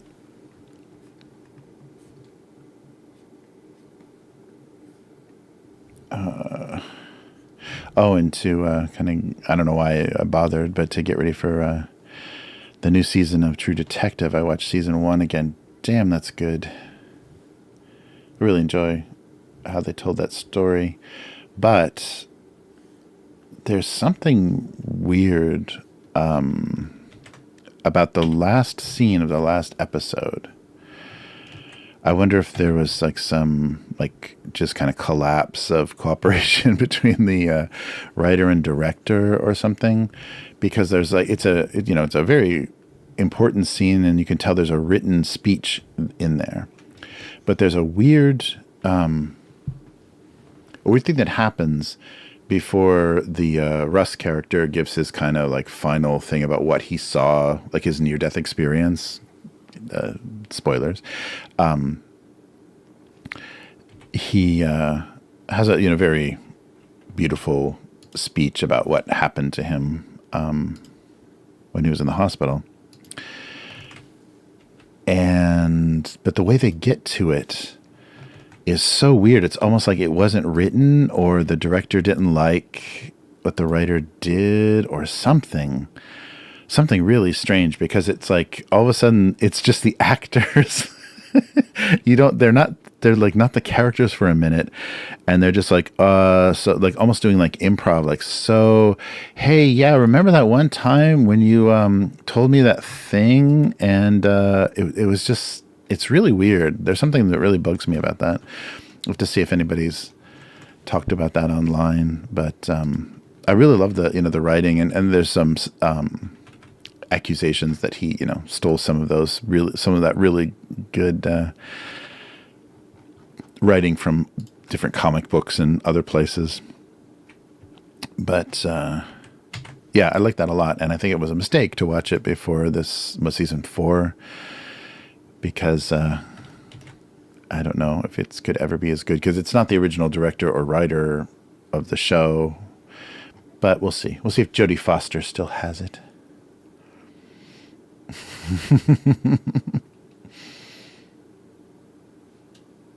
Nice. Oh, face slapping. Nice, dude. Violent face slapping. Nice. Oh, yeah, right. It's like the Pixar lamp. That's right. With the, oh, yeah, I didn't do the springs. Yeah, that's right, because it's got the springs on the arm. This is just like some weird screw. Weird screw. All right. All right, we'll just do that. Okay, so something about, is that a lamp? Whatever. Or what have they become? What have whatever. It's going to be a hard one to write. I'll do that yellow page a little bit darker, maybe.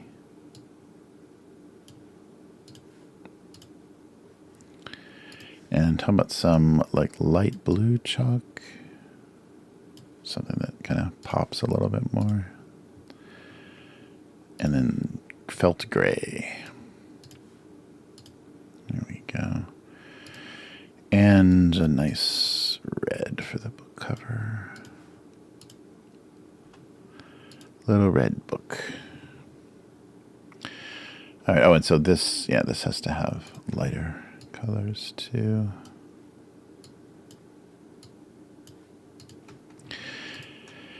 Yeah, so if anybody watching the new season of True Detective, let me know.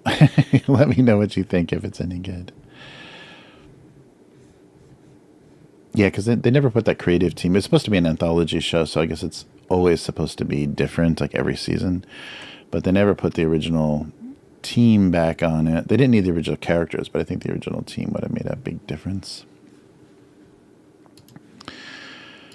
All right, maybe green? Yeah, like a weird navy green or something.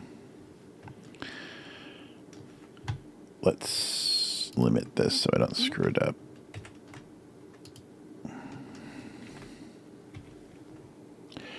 Oh, and we're going to be playing, I mentioned it a little earlier, we're going to be playing Blade Runner this weekend. So it'll be Friday night with American time. But we'll be getting back to Blade Runner, the role-playing game. That should be fun. So that's on the other channel if you want to listen to the. We'll live stream the raw audio, which we didn't do last time. So hopefully it doesn't make me any more self-conscious than I already am doing that kind of stuff. We'll see. Oh, wait. One more. One more thing here.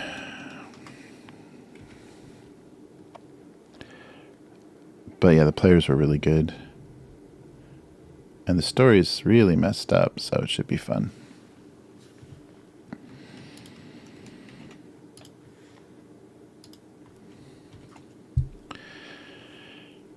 All right.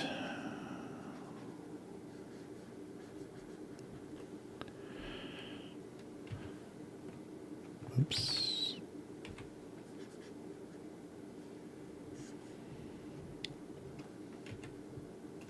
Wow, yeah, that gray is not going to let me... Oh, I saw a thing. I'm just watching way too much YouTube.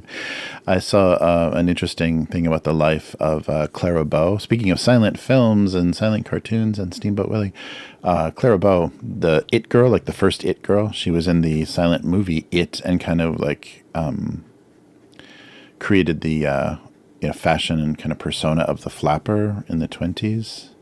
And she was kind of the prototype for Betty Boop. So the big eyes and the kind of short curly hair, except she was a redhead. And Betty Boop is black and white. But there we go.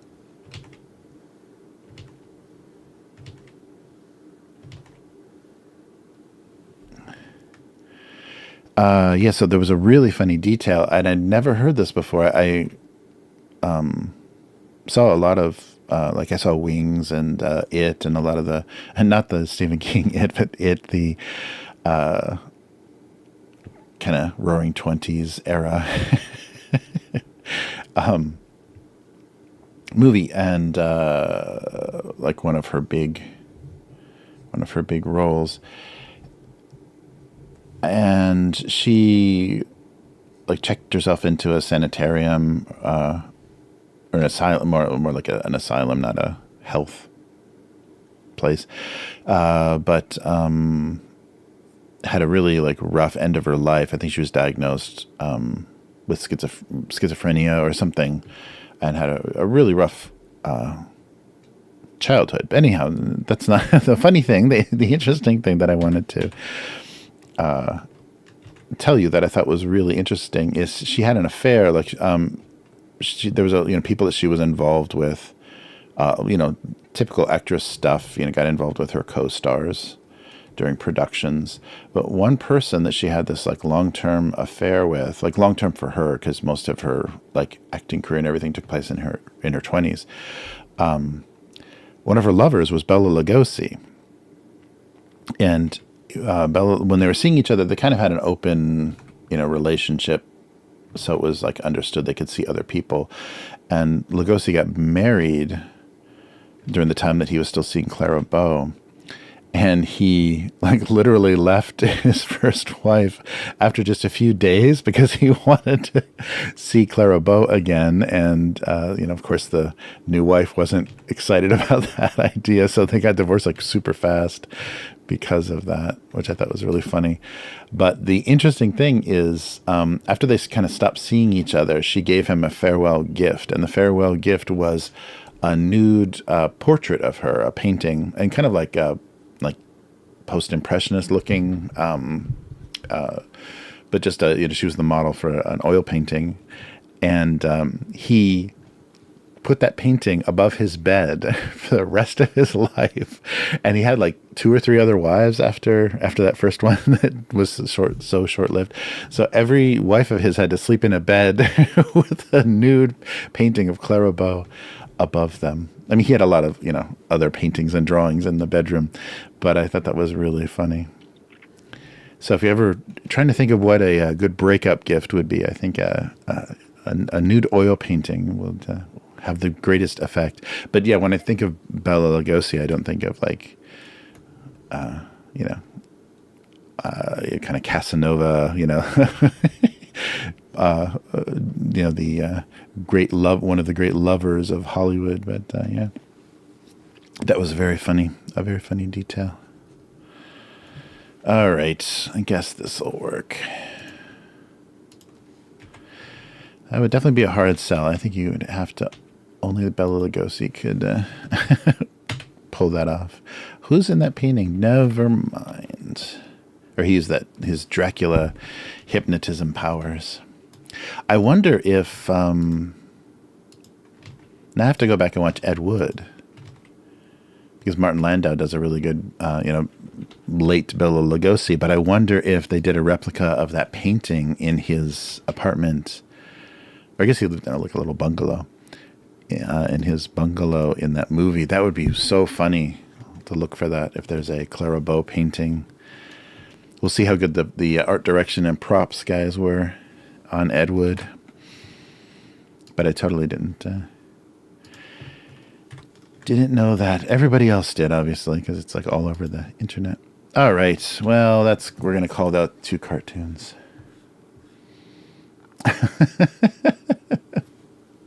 You're right. How are you going to throw it away? You can't. You go have like a yard sale and like there's a nude painting of one of the most famous women of the time.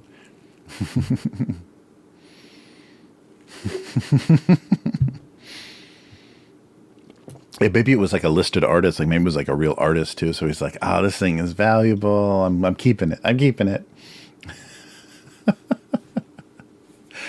All right. Okay, so let's see. All right, so let's move on to the. I guess we'll do the stuff first.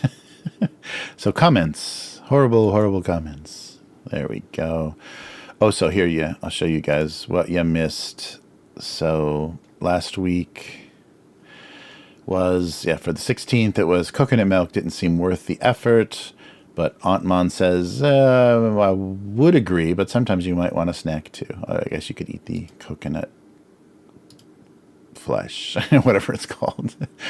All right, and for the 11th, deleting bad digital ideas lacked the satisfying crumple of bad ideas on paper. And, coffee, that's right. Recently used coffee filters could suddenly become ordeals. And, that's wet coffee grounds. Oh, here we go. And January 4th, some flatware attempted verticality to add to their appeal. This was one I think went out late, so I don't think anybody read it. And when they did, they're just like, what? All right. And I think, Dad did these on stream. So without hot water, he felt dry, unloved, and inedible. Wow, lots of love for the cup noodle jokes. I know how it feels. Aw, Aunt Mon is feeling sorry. All right, let's go to, where are we at? 2017 November. Ooh, pie jokes. Okay, put this down here. All right. So November 2nd, 2017, autumn brought the inevitable showdown for pie supremacy between apple and pumpkin. Oh, look at this. I stirred up. Yeah, pie is so regional in America, too. Everyone's got their own. In Texas, pecan pie with your Texas accent trounces them both. Pecan is my favorite. These must have a lot of Texas readers. I'm emphasizing the p over the p. Pecan. So remember that if you're doing a Texas accent, how to pronounce pecan pie. You forgot the pecan. Yeah, everybody. It's like Texas a huge like pecan producing area of the country. It's so funny. Rhubarb. Nice. All right. So these likes and these comments are only 6 years old, not 12 as they were previously. All right. Next one, November 7th. Oh, okay. That's right. The deep fried Oreo was more concerned with bear. What? Oh, this is a really bad joke. Okay. The deep fried Oreo was more concerned with bare, flabby arms. And I think my joke was instead of the right to bear arms. Yeah. I should have like written that with the right to bear flabby arms. Maybe it would have been more clear. Yeah. Sorry, everybody. That was not very good. Yeah, this needs rewritten. So, but deep fried Oreos, there you go. That's Americana. Oh, I should. Oh wait, does somebody get it? One leads to the other. Breakfast of Champions. Yeah, sorry, that was a bad. That was a bad one. November 9th. The daunting number of stirring implements discouraged his interest in creamers. All right. I feel like your coffee black. You don't need stirrers. That's true. November 14th. Oh, I think Go Comics took this as like the little avatar for my bio. Nobody seemed to mind that social media was created and used mostly by sociopaths. Oh, I've already been here. Yes. Well, 4% of the population are sociopaths. I agree with Soderbergh, however. Okay, so let's keep going here. November 16th. He wasn't enough of an exhibitionist to feel comfortable in a windowed box. Oh, the poor coffee cake. Doesn't want to be on display. That was my attempt at an Entenmann's box, too, if that's still a thing. November 21st. Declaring yourself a fine wine when everyone knows you are grape juice is quite an uncomfortable lifestyle. All right. That is very purple juice, purple wine. November 23rd. The playback just thought of electronic books as lazy. The paperback, geez, oh man. The paperback just thought of electronic books as lazy. Why lazy? All right. We're in a bit of a lull here. November 28th. System updates. Always gave him, oops, sorry, here we go. System updates always gave him new reasons to hate himself. Aha. I love funny software jokes. November 30th. Come on. There we go. Ooh, look at that. Photoshop gradient tool.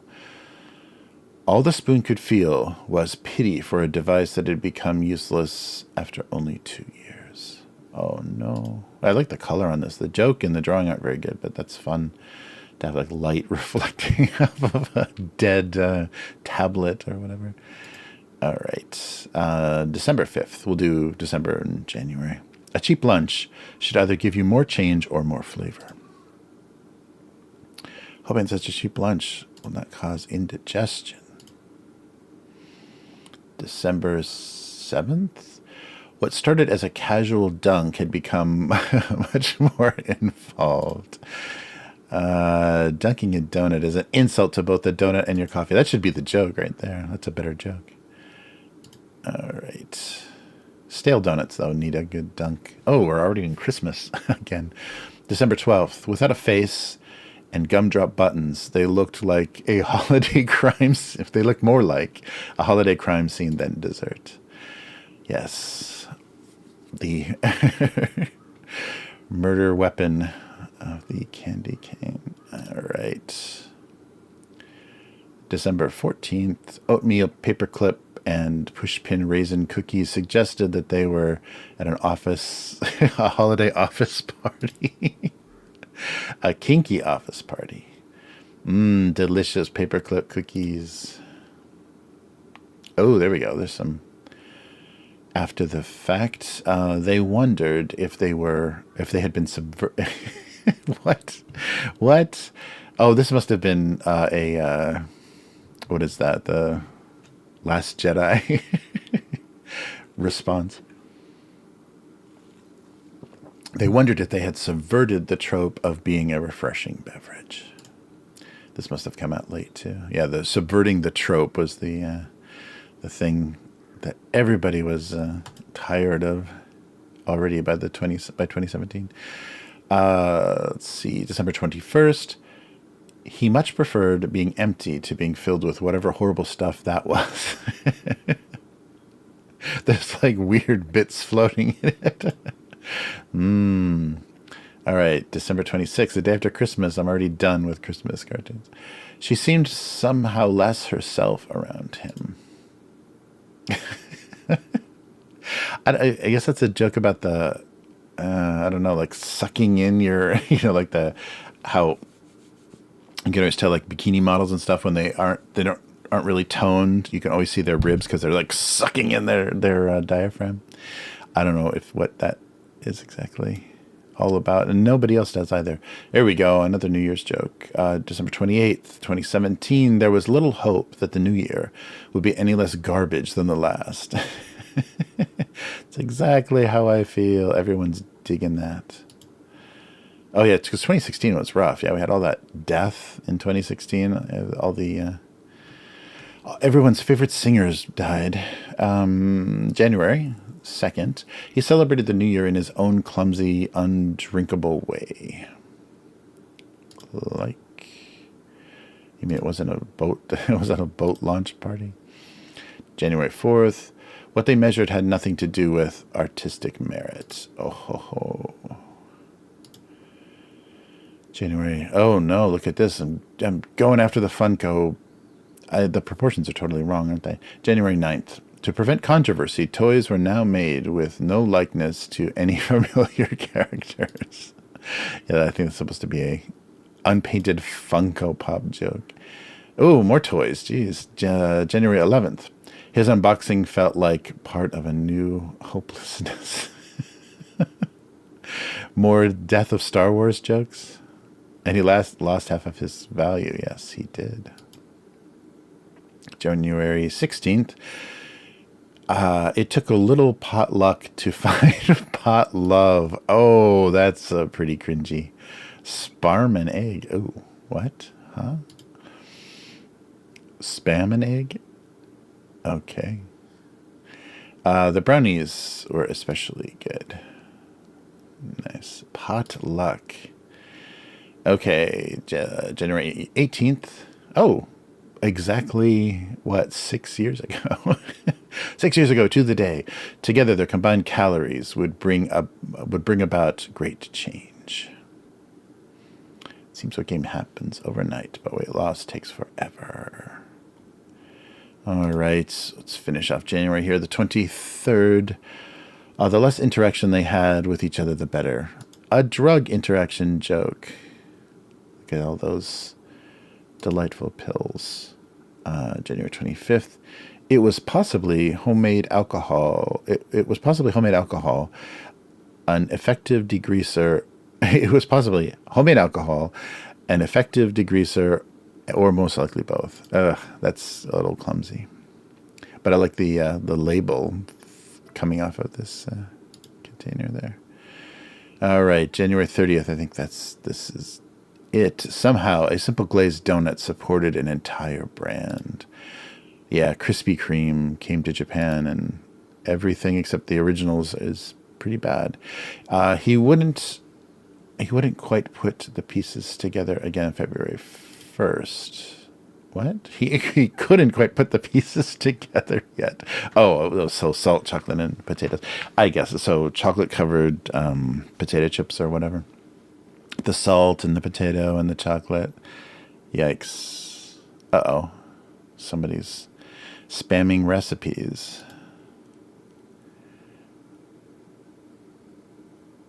Okay, well, we'll read that next week. Yikes. Okay, well, nothing too condemning, except that really bad joke. Yeah, the right to bear arms is not a funny phrase to try to do a pun about. All right, so we're writing something here, aren't we? A murder scene with a drink spill, yes. That's a gray. You can't. That's right. It's a gray, an alien gray Funko Pop.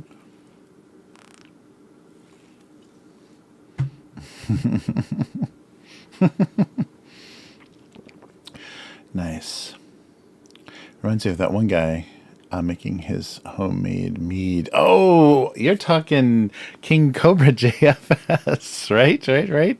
Oh man, those have been brutal. Yeah, so I watched a few of those over the holiday. And I mostly just watched the clip one. I can't like hang on his live streams, but yeah, King Cobra was doing mead starting at the end of last year. So, I mean, I thought for sure he was going to kill himself with some of those weird combinations because the ingredients, like he wasn't using like raw ingredients. He was using like store-bought, like pre-packaged candy and just different kind of nonsense that obviously had like weird preservatives and all kinds of like strange chemical artificial flavors and stuff in it. So I thought like putting that all in a container and fermenting it might be really a bad idea. But he's basically making like prison toilet wine in his closet. Yeah, I can't believe how drunk he gets on stream, where he's just all blacked out, and then it's like DoorDash pounding on the door. Oh my God! See, and every time I watch watch his stuff, I want to get offline and never stream again. That's terrifying. Yeah. So please, somebody delete my account before I get to that point where I'm just like drinking myself unconscious and trying to draw cartoons and Ozzy. That's right. He's got Ozzy tattooed on his knuckles. Oh man. But yeah, that mead stuff was really bizarre. But it made me think though. It's like hundreds of years ago, or probably thousands of years ago, it was people like him that would just do weird random stuff like that to get high or get messed up that probably discovered so many types of foods and fermenting and stuff. Because like back, a long time ago, unless it was taught to you traditionally, like, recipes and, ways of cooking and stuff are like oral tradition. And unless it was taught to you, you would just be doing random experiments. So it really made me think like that kind of messed up brain and approach to, making alcohol. There were people that did stuff like that, and they fermented stuff and they tasted and like, oh my God, what was that? What did I do? But there was probably a lot of things that are now part of a lot of our natural kind of food menu. And ways to prepare stuff, and types of cheese and who knows whatever that people came up with just by doing weird random crap like that. That's really funny. But that made me think of that when I'm like, what is he doing? This is terrifying. But that's the kind of brain that like probably gave us gunpowder and all sorts of things that had to just be stuff that you buried you put in a jar and buried underground and let the chemicals interact for a while. So yeah, it's really crazy. But yeah, those are so hard to watch. Yikes. Dude says must watch the lives. Yeah, we should do we should snipe King Cobra on this cartoon stream sometime. I don't know, but I don't want to attract a Cobra audience if anybody figures that out. But yeah, that guy. And I can't believe it's like got such a crazy antagonistic relationship with his family and stuff. Just it's so sad and brutal. I just can't believe he's not homeless. Like I can't believe with like how he, and I guess it's basically only like Google AdSense money in maybe PayPal or however he gets donations that's literally keeping him from being homeless, like being just a homeless guy drinking just random stuff he's fermenting in dumpsters and stuff. It's amazing because he's just got no ability to do and to function in any way. And just like, I don't know, but it's hard to tell if it's like he's like drinking himself silly because he thinks that's what people want to see on his live stream, or if he'd be doing that anyway if there was no such thing as the internet. And like if he was motivated or kind of like pushed into thinking that's what he should be doing with his life, or if that was a natural kind of course of events. Yikes. No, that's true. It's funny watching his thought processes and stuff. Yeah, he is very pure, and it's just like when people like troll him so hard that he just gets enraged and crazy. But no, I think that's true, especially compared to I'm getting really freaked out or kind of creeped out by the return of Chris Chan and the weird lies. Whoever is like his wrangler now and trying to monetize her, making money off of that situation. But yeah, Chris Chan, live streams are terrifying. It's just that really, just like that falling back to that really weird, creepy, like religious talk thing. It doesn't even sound like, I don't know. It's just really, really bizarre. I thought it was like funny for a moment that became the prison, like people, finding religion in prison, and Christian found out that they were the Messiah in prison. But it's just really creepy now. It just looks more and more just like raw mental illness, not anything, not like a person just dealing with autism or whatever. I guess prison will do that to you.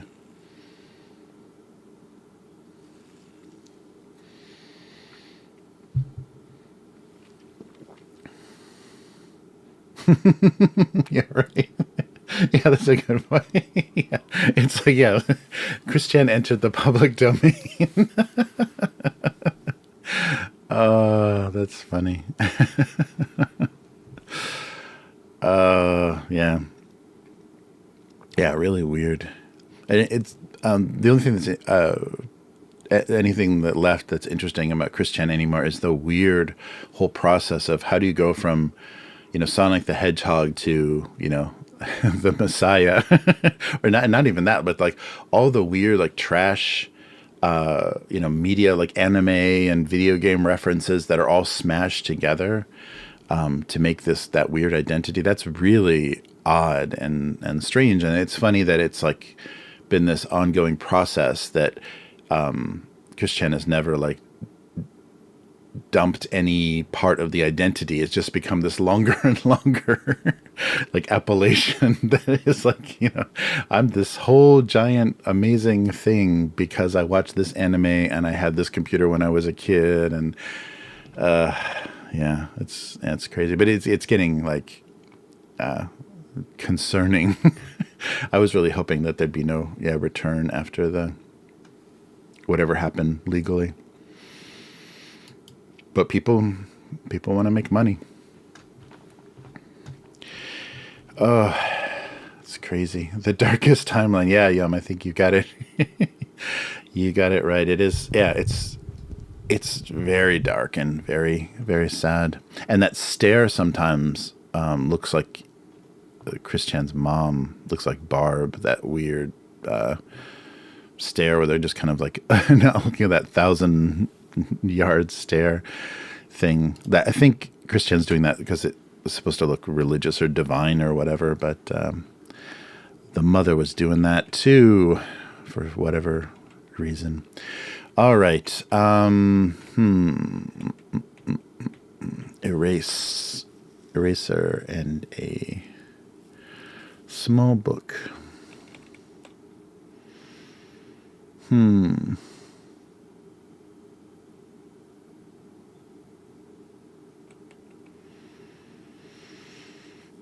Well, I like the color of things, but I don't know what any of this is about. Brutal. Okay. Yeah, I don't want to push that book any weird way.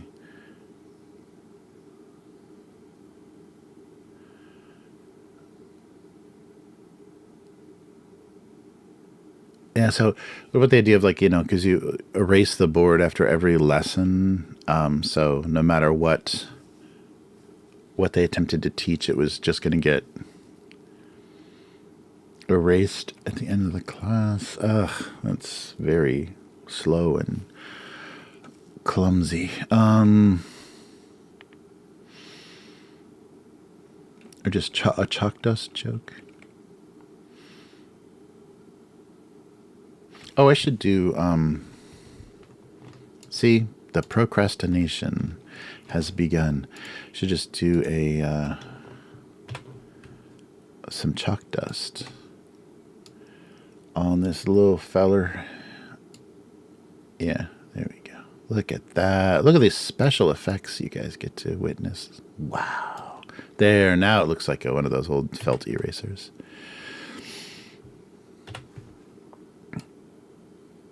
All right. Maybe everything. now I'm going off the rails here, so bear with me. Maybe everything should have a little bit of chalk dust on it. There we go.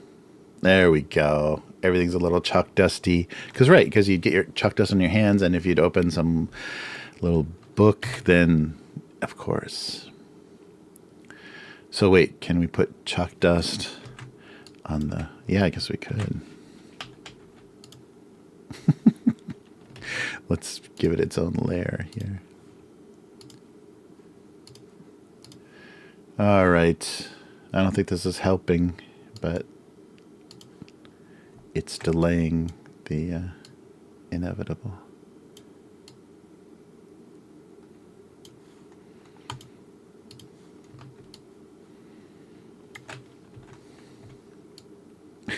So there we go. I'm glad I did blue chalk instead of like a yellow or something else. It looks nicer spread around. Come on, where are we here? Give me the... Okay. All right, that'll work. Okay, so now it's a chalk dust joke. chalk dust. A lesson in history and rewrite it, erase it, ever changing. Ooh, beautiful, Yum. Only residue of the original. Very nice.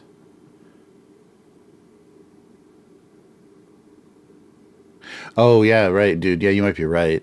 It might be like a forced labor camp that Christian is living in. People are just like, more live stream, more medallions, more comics. We got to get paid. All right, so, yeah, I like the history vibe.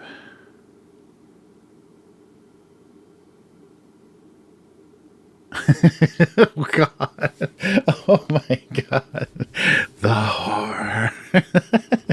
Yeah, I can't do a Christian voice, but yeah, that is the end of the universe, is basically the last thing we're going to hear is Christian, just when the dimensional merge happens, right? Christian is just chanting the horror, the horror. Very Apocalypse Now style. All right, so chalk dust.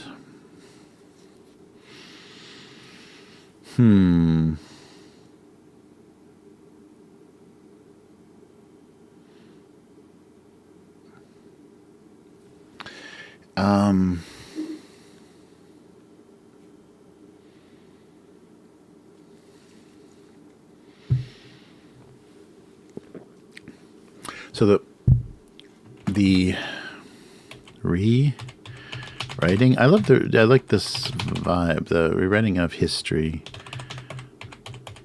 involved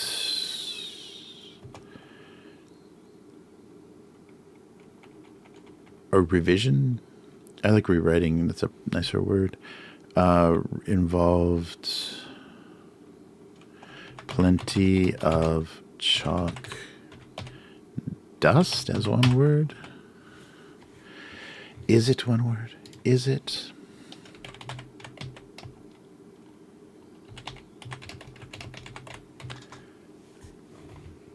Everyone is making it 2 words. Chalk dust.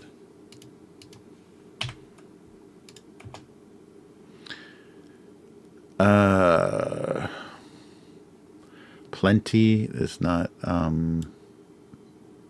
excessive amounts.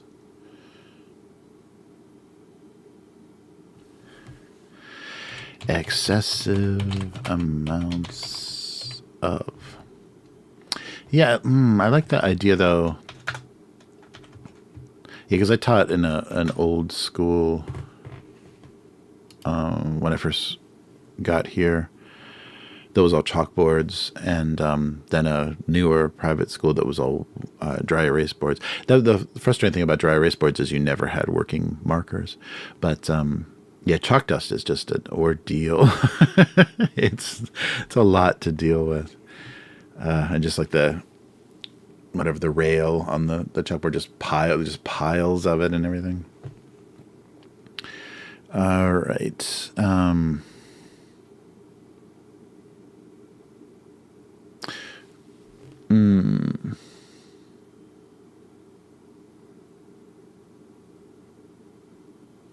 Well, I like the chalk dust everywhere, but I don't think anything else is working. Oh, yeah, yeah. No, definitely. It definitely makes you sneeze, and yeah, it's miserable.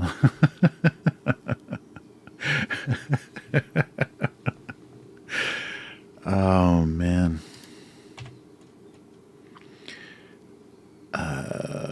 Yeah, I don't think this is...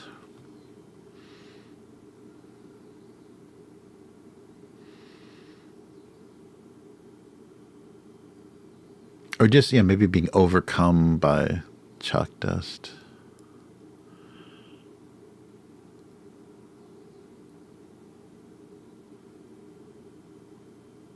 Okay, so how about, this is, maybe I'm moving away from the original idea, but their attempts at historical revision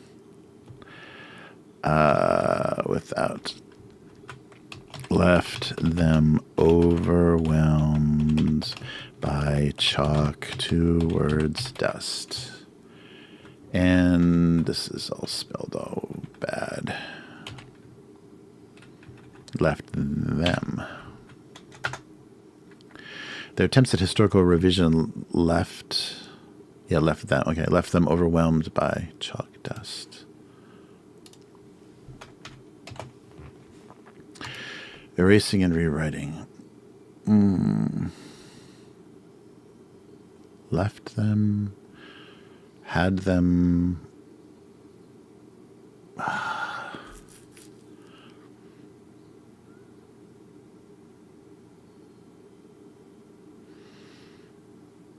Yeah, I guess left them. Yeah, the process, they were doing it, they're attempting it, and they failed, and they're covered with chalk dust. Okay, sure.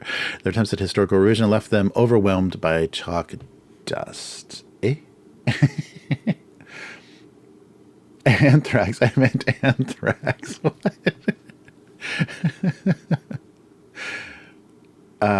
Good thing we didn't have chalk. Forks. Oh, yeah. That's right, the squeak of chalk. Yeah, I always remember that, like, when the students would go to the board, when I was, a little kid, and some kids, like, couldn't, they would, I don't know if it's when you push too hard or you're holding it at a weird angle or whatever, but writing on the chalkboard, and every line they made was just squeaking like a nail, like they're just dragging a nail across the chalkboard. I remember that. And some kids, it was so painful because you had to, like, duplicate your math problems or stuff, on the chalkboard. So kids would come up, and some kids were just like, maybe they're just like so nervous for being at the front of the class. But yeah, I remember that was torture. That's going to be a lost thing. What was the and the other thing? Oh yeah, that's the other thing about chalk. If you ever had a classroom, this is this is in the prehistoric age, right after the dinosaurs were extinct. They had chalkboards and holders for chalk. So I remember the teachers, because you didn't want to get chalk all over your hands all day, and you also made your students erase the board so you didn't get chalk on your suit or whatever as a teacher. But they had those weird holders where you could put like the standard length of chalk, whatever, like 4 inches, into them, like a metal holder that had a little tension on it, kind of like a giant mechanical pencil, the tip of a mechanical pencil that the front of the apparatus, and it kind of clamped onto the chalk. So you push the button and it released, and you could, get more chalk, sticking out of the front, but it was an aluminum casing with like a little clip on it. So you literally could put chalk in your pocket, like in a pocket protector kind of thing. But yeah, remember chalk holders. Some of the high-end teachers or whatever that spent their own money would have chalk holders for the chalk. Wow. Yeah. The only good thing about chalk is being able to draw on your driveway or sidewalks or whatever. Even my youngest daughter still did that.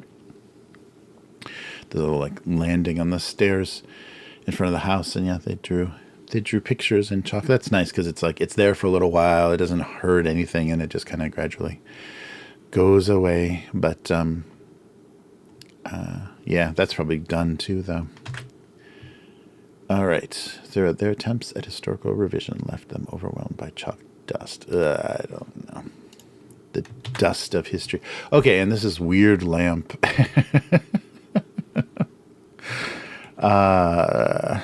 The older desk lamp.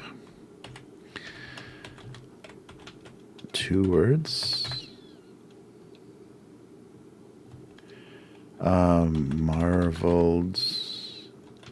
Marveled? No. Was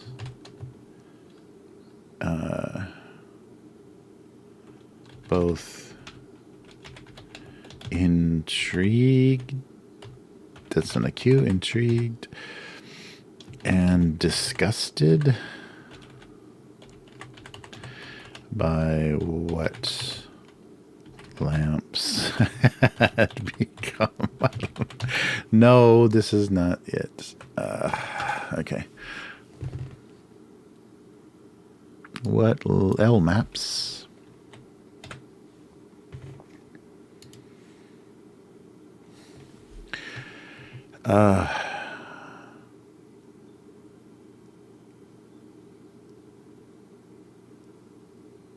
Oh, right. Chalk on concrete. Yeah. That grinding sound. Dude's ears are hurting from the memory. That's funny. All right. The older desk lamp was both intrigued and disgusted by what lamps had become. Okay. You're not going to get any better, am I? It's not going to get any shorter. It's not going to get any funnier.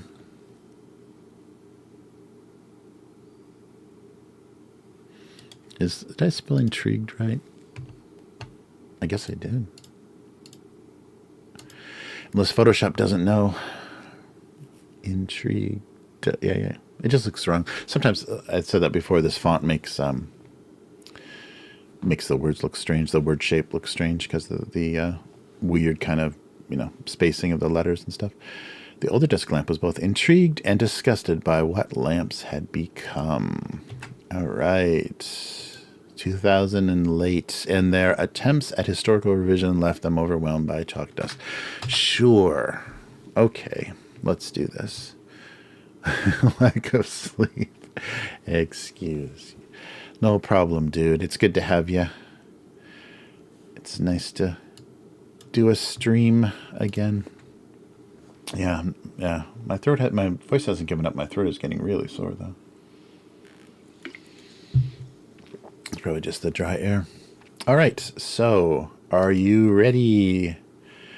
Let's go to the convenience store. So this is just like a random sampling of simulated food snacks things. Let's see what it is.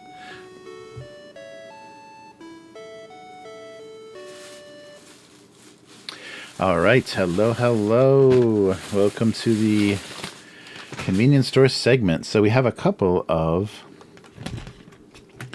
odd things. I couldn't find anything like very seasonal or thematic or anything, but I did notice there were a couple of weird simulations. So we have here a candy kind of jelly snack that simulates a hard-boiled egg. I hope it doesn't taste like it. I don't think it will, but we'll see how that goes. So hard-boiled egg candy. Ichigo milk or strawberry milk. I think chocolates. What does it say? No. It might not be chocolates. Oh, there is real milk in there. Oh, no, it is chocolate. Yeah, chocolates, chocolate. So this will probably be white chocolate that's flavored strawberry, but hopefully it's creamy and it tastes like... This is a brand. This is a very old brand, and it's at Meiji. I think this brand is Meiji, is the maker of this snack, Meiji as well. They do chocolate as well. Oh, I don't see a URL. But yeah, so this milk, this is a very old. So strangely enough, though, they have flavored milk here. They don't have chocolate milk. It's not very common. The two types of flavored milk they have are strawberry milk, which is what this is simulating, and coffee milk, coffee flavored milk, like sweet coffee milk. So a lot of kids, and I don't know how much actual coffee is in that flavoring because it's mostly sugar. But I remember kids drinking that coffee milk in like elementary school in Japan and thinking, that's weird giving kids coffee flavor. I hope there's not much in there. And then our last but not least is Sokan, which is a company I haven't heard before, but they have mini apple pie. Look at the little mini apple pies. So we're going to try some mini apple pies, some strawberry milk, and some hard-boiled eggs. So Japanese snack versions of them. So let's start with the apple pie. I have high hopes for this being lovely, but we'll see. So dried apples. Okay. Yeah, so it's actually, yeah, just like, so maybe it's like cinnamon, dried cinnamon apples. Just like most Japanese stuff, the ingredients are actual, actual fruit. Oh, no, so it is, oh, interesting. So it is, yeah. So yeah, it's basically going to be like a snack that simulates apple pie filling. So they're not trying to do the crust or anything. They're just trying to give you the apple. So it's a dried apple with probably some, sugar or nutmeg or cinnamon to make it taste like an apple pie. Oh, that's really good. Yeah, it's perfect. Wow. Yeah, it's just a dried piece of apple that's seasoned like apple pie filling. Oh, that's really good. Wow. Yeah, and not really soft, like a really nice, and the apple isn't too tart or anything. Yeah, that's just about perfect. There's almost nothing in here, though. I don't know if you can see. Only like 5 pieces. Oh, but it's really good. I guess maybe there's a larger one because they're calling this mini. So maybe there's a larger package. Wow. Okay, that is going to be incredibly hard to beat. That's almost perfect. Yeah, so it's just a dried apple, but very nice, not tough. You're not tasting like the fiber or anything, or like feeling the fiber in the apple. Perfectly dried apple that's seasoned like pie filling. Oof. That's hard to beat. Okay, so this is, and I think this is, if it's white chocolate based, it's going to earn itself a 3rd place. Yeah, but this is the Hokkaido, yeah, very standard style Hokkaido strawberry milk. Yeah, strawberry milk is, yeah, such a, oh, yeah, it is just white chocolate, it looks like. So here's what these guys look like, just little blocks of, oh, but it's really nice. Very natural strawberry.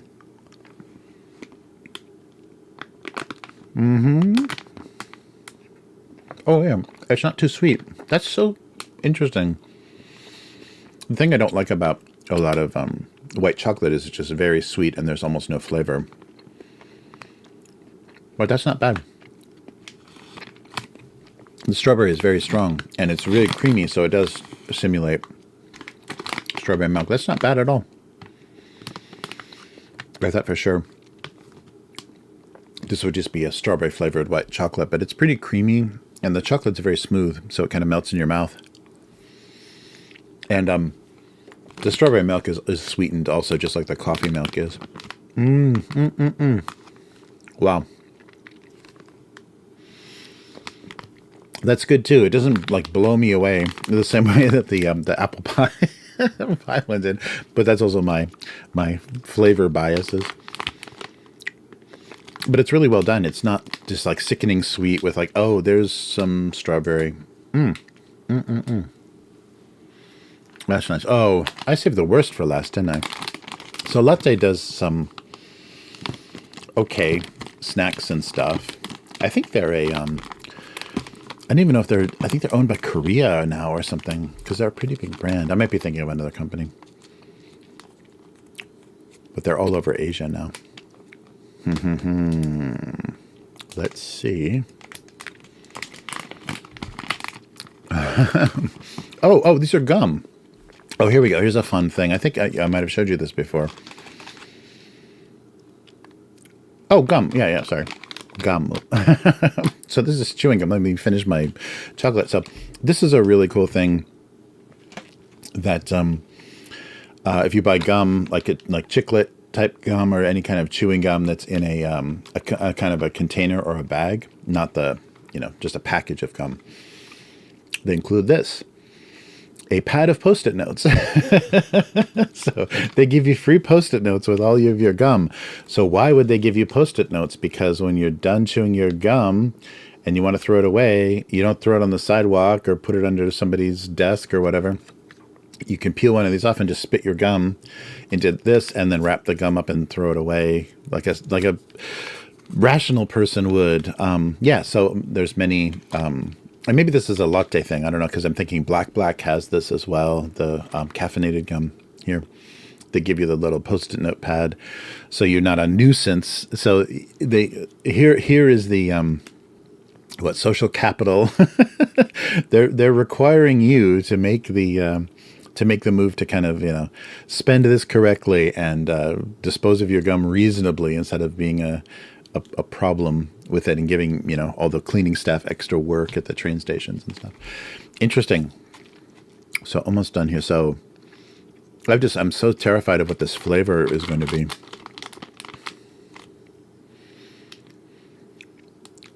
Nude tamago is something horrible. Egg? What is it?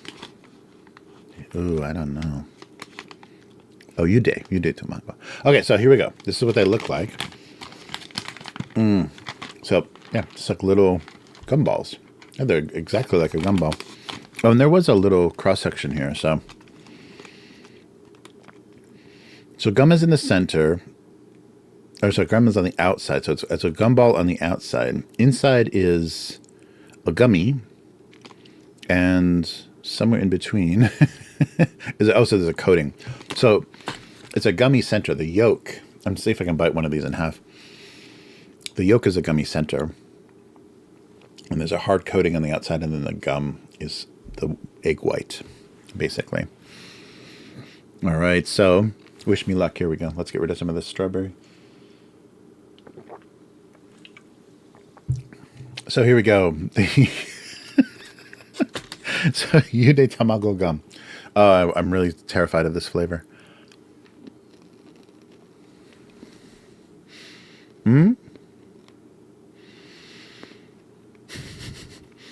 It's a nice soft gumball. It's not, like those really hard ones when the penny machines at the car dealership.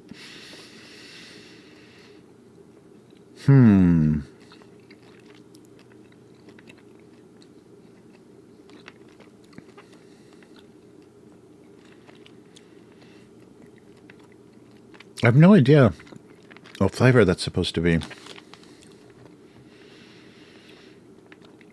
It's not any kind of eggy thing. It's just a fruit flavor. The yolk, now I can actually feel that it's a little gummy thing. It's pretty small, though. The yolk is pretty small. It's, yeah, it's almost like a lemon or it's just like a light sugary taste. So the novelty is just that it looks like an egg.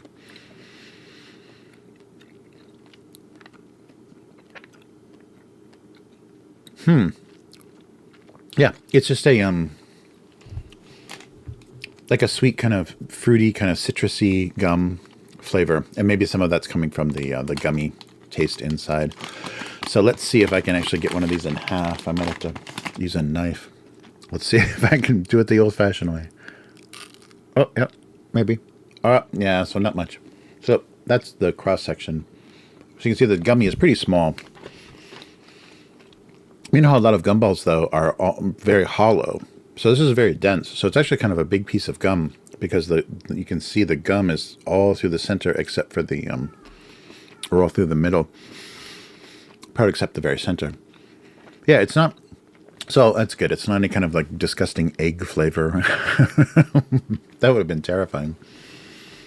But it's not a particularly exciting. Hey, Matt.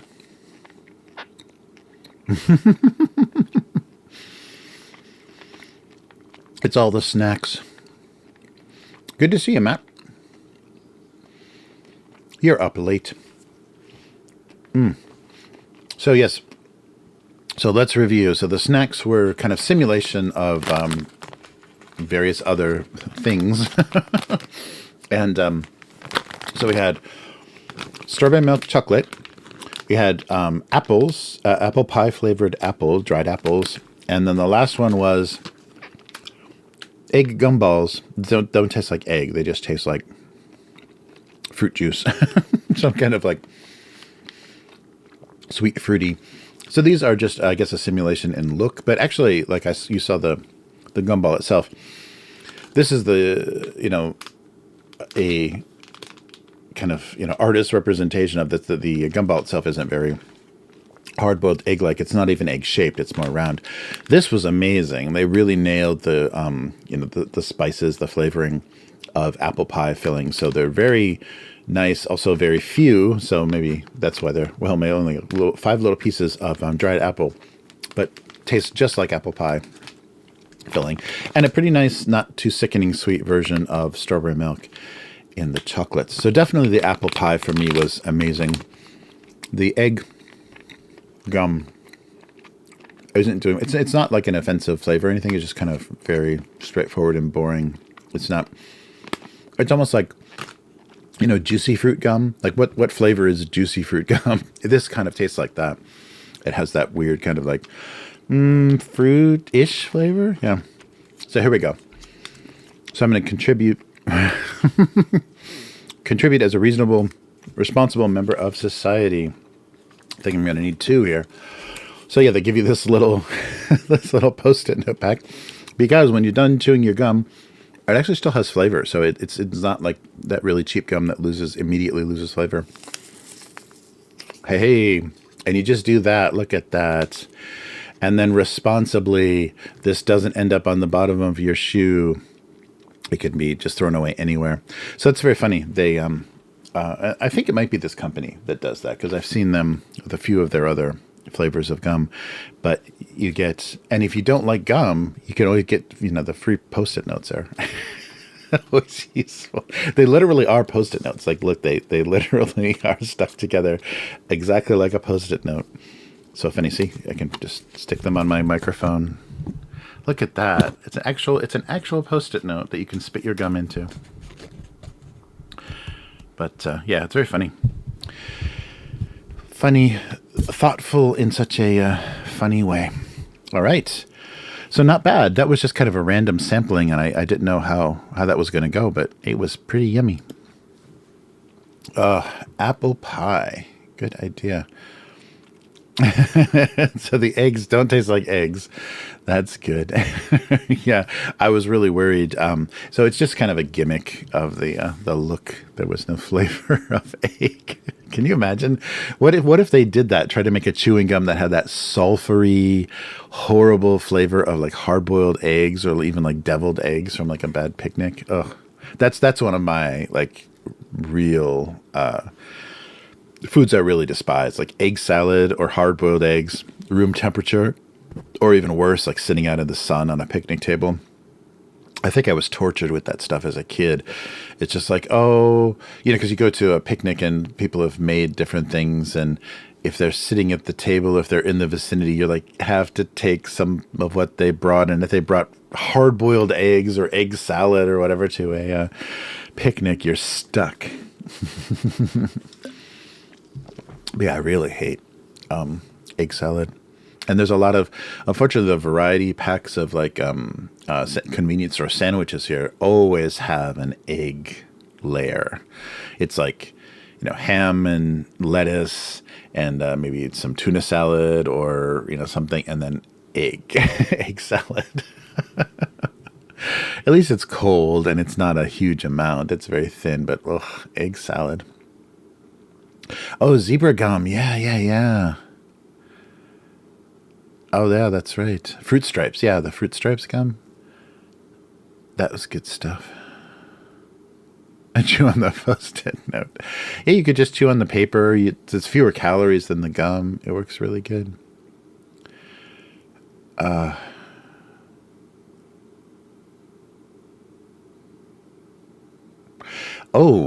doesn't ring a bell, Matt. The yeah, rice candies.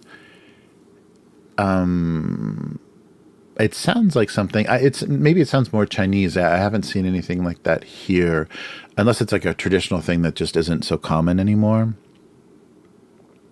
Because they do have like red is the New Year's color usually. That's like celebration color here. So a lot of like New Year's things are red, and there are toys that are specifically kind of like keep the kids distracted. New Year's toys like tops and I don't know any of the Japanese names of any of these things, but like a paddle ball kind of game, or a ball made of paper that you inflate so it comes flattened out and you kind of blow it up, and it's made of tissue paper. It's different colored panels of tissue paper, and you can blow the ball up and it like fills, and then it like kind of floats on the air a little bit, so you can play with that. So there's those kinds of toys I've seen for New Year's, like very cheap add-ins or very giveaways for New Year's toys to kind of keep kids distracted. But as far as the candy, the rice candies and red paper, it's not tripping anything. It might be a Chinese or even like a Chinese American thing. Yes. An eggless potato salad. Oh, Matt, I'm coming right over. That sounds great. Nice. The Asian aisle of most grocery stores. Yeah, that's interesting. I wonder about that kind of stuff. Like definitely things came with people and were like, at the time that they left their country, maybe it was one of those things that was a nice memory or was like always part of a holiday or a culture or whatever. But I wonder, like in the home country, if that like goes away, but it still exists in the U.S. Like immigrant culture has like sustained some snacks and things that like wouldn't be popular anymore. Yeah, depending. Yeah, that's very funny. My pages are made of Tommy. I don't know why you think of the movies. Oh, the Mirror Mask movie. Mirror Mask. I don't think I have. Oh, nice. Nice. Yeah, rice candies. Yeah, I'll have to see if there's anything like that. It's not ringing a bell. Like Japan has its real specific like candies that it makes and stuff. So it might be but they love Chinese, like traditional Chinese stuff as well. That always is kind of like classy, kind of like the way maybe Americans like, British tea and biscuits or whatever. Like they think that's classy. Japan has this weird fetish sometimes for very Chinesey, old-fashioned Chinese things. Let me see. Oh, I should make, while we're doing this, make some JPEGs. Yeah, I'm so glad that gum wasn't egg flavored. That would have been terrifying. Terrifying. All right. Where are we? What's happening? Oh, desktop. Yeah, I've got to do some reorganization, I think, for the new year. I've got some files that need backed up that are getting in my way. All right, so there's no more chalk dust, and there's the lamp. The dust lamp was both intrigued. I think I've already done this. Intrigued and disgusted by what lamps had become. All right.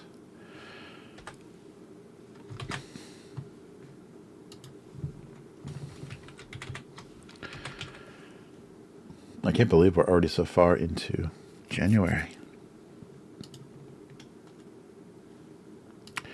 Crazy reverts. Boom. All right. There we go. Yeah, so I'm just waiting for the day. So I wonder, I wonder if they do ever drop this cartoon. I wonder what I should do. If I should keep doing it or just, put it up as an archive somewhere. I don't know what, because it's going to be pretty discouraging if that happens. Oh, come on. This directory is a pain in the ass. There we go.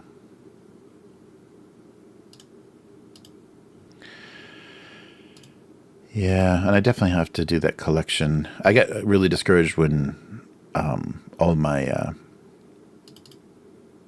Lulu books were broken because they changed their formats. So that was very discouraging as far as doing the second volume of the best of for the cartoon. But I really need to do that. I think that's the best way to kind of commemorate all of this work. So should probably do something like that. Yeah, it's funny. Yeah, it's weird. I get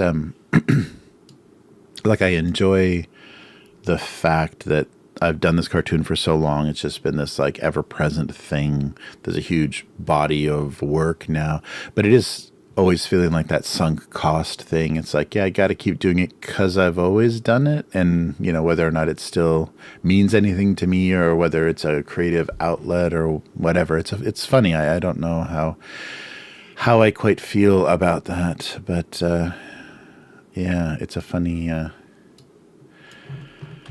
feeling when just like, it's like a bad marriage. Am I just doing this because it's better than the alternative of not doing it?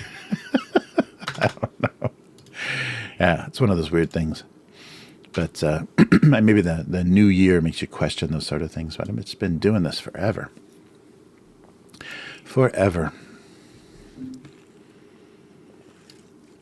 And I hope it's at a level where it's like respectable. I'm so close to it, I can't even tell anymore because I've just been doing it for so long. Because going through the archives, I can really feel there's been huge dips in the quality or the tone or humor of the whole thing.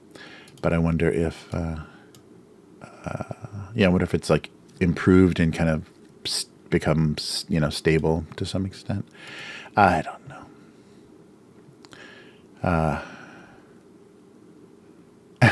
Yeah, sorry, I moved to Okinawa, become an eccentric potter. Okinawa hates two things: white people and mainland Japanese people. Yeah, I don't think Okinawa is very friendly. They tolerate, like they do business with and give tattoos to and sell used furniture to the invasion of. Yeah, Okinawa is a beautiful place. If you could like remove the American Army presence, it's a really, really wonderful island. Or I guess a couple of islands with the beaches are amazing. The food is wonderful. The people are really interesting and nice, but they just don't like the current situation. And you feel that too. Like I just feel it's really oppressive. Like the constant, chain link fences of the army bases just everywhere on that main island is really, really depressing. So I would never move there because I don't like the whole mentality of the foreigners there too is extra weird. They're just extra, I don't know. No offense if anybody's living in Okinawa and listening to this, but yeah, it's odd. It's an odd vibe. It just feels like like an occupation or something. It doesn't feel very. Oh, nice Botan rice candy. That sounds Chinese. Interesting. Let's see if I've ever seen these. I've been to plenty of, like in Los Angeles, plenty of Asian supermarkets. I have not. Oh, look at that little dude. Nice. Yeah, definitely Chinese. Oh, cool. Yeah, I'll have to try these sometime. I'm sure they're around here somewhere as well. Rice candy. Nice. What flavor? Oh, slightly lemon orange. Oh, that's funny. Oh, Amazon's got them. Nice. Oh, and they're a little chewy, too.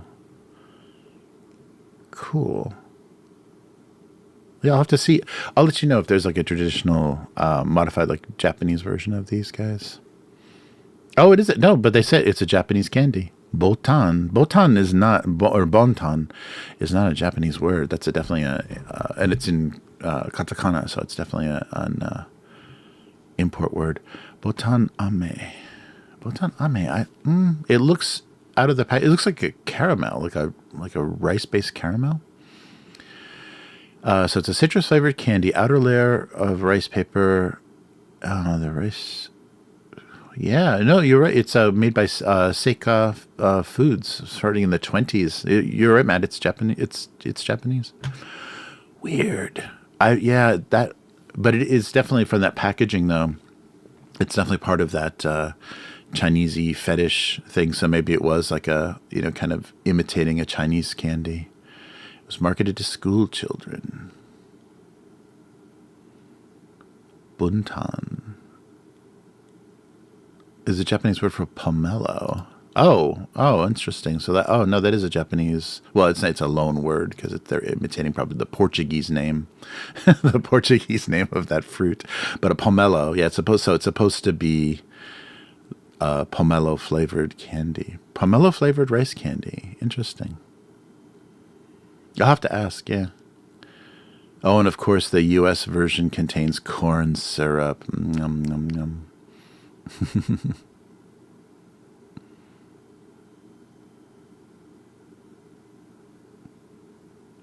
Interesting. Sika films. Yeah, I don't recognize that packaging at all. There's the Japanese more traditional packaging has the fruit on the front and not the little Chinese dudes. Oh, so maybe that is like the Americanized version of it that they have in the Asian supermarkets is maybe like a Chinese American import company, did it, because the American one has corn syrup, a little bit of rice paper, but also potato starch, and so the recipe is a little different. The Japanese one is just cornstarch, water, sugar, sweet rice, lemon flavor, orange flavor. Huh. Interesting. Well, thanks, Matt. I didn't recognize that. But it is Japanese. You are correct. The American one has definitely a Chinese style to it, though. That's funny. Hoo-hoo. It just tastes like, yeah, so maybe in that Japanese style, the flavoring is very just subtle. It barely overcomes the flavor of the sugar. You'll mess some of her purse right now. Oh, my God. You guys.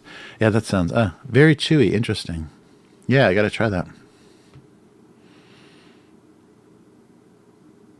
Oh, nice. Stickers and temporary tattoos. Nice, probably dragons and little those Chinese dog, little miniature dog pets. Steamboat Willie propaganda. Oh, Chinese propaganda film. Oh, that's totally. We got to do that. So pro-China propaganda.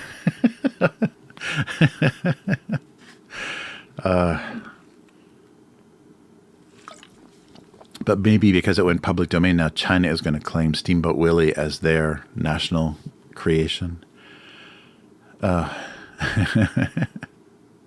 it's really creepy. There were a couple of people trying to out channels and stuff on social media like YouTube or Instagram and stuff that are literally paid shills, like Chinese propaganda shills, that are Western people that get a paycheck just for making videos saying China is great, Chinese people don't do this, and China doesn't do this, and it's wonderful, and it's really creepy. So they've I don't know how they found them. Maybe they just approached them until they saw they had channels about China and said, "You're already talking about us. We will pay you to only say good things, and then capture your audience. We can." Yeah, that was very surprising. we can talk directly to your audience. Crazy. Oh, I don't think... Yeah, Twitch is not liking me. It keeps dropping the... Yeah, the stream isn't... I'm not really streaming on Twitch. It's just kind of bump. Crazy. Nice.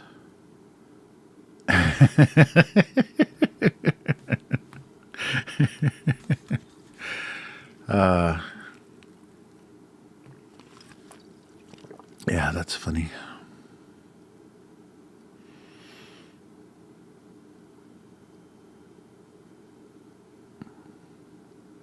Yeah, the big thing that they complain about in Okinawa is the was the Osprey planes, the the vertical takeoff airplanes that have the wings that rotate, so the engines and like the engines give the lift off, and then they've had a lot of those crash. Not a lot, but enough that it's a thing that the locals are very against. So they're very loud planes, and they've had them crash in residential areas. I don't know if on takeoff or landing. So the locals always, when there's protests, when there's anti-American military protests in Okinawa, always there's big photos of the vertical takeoff aircraft. Yeah, that's funny. Yeah, but it's a very uncomfortable situation. But Japanese people still, they it's like their Hawaii. Like Japanese people do still vacation a lot and get married a lot. You can get married on the beach in Okinawa. It's much cheaper. There's no like language problem, and no currency. You don't have to do any immigration or anything. So it's very convenient to have a little tropical getaway so close by.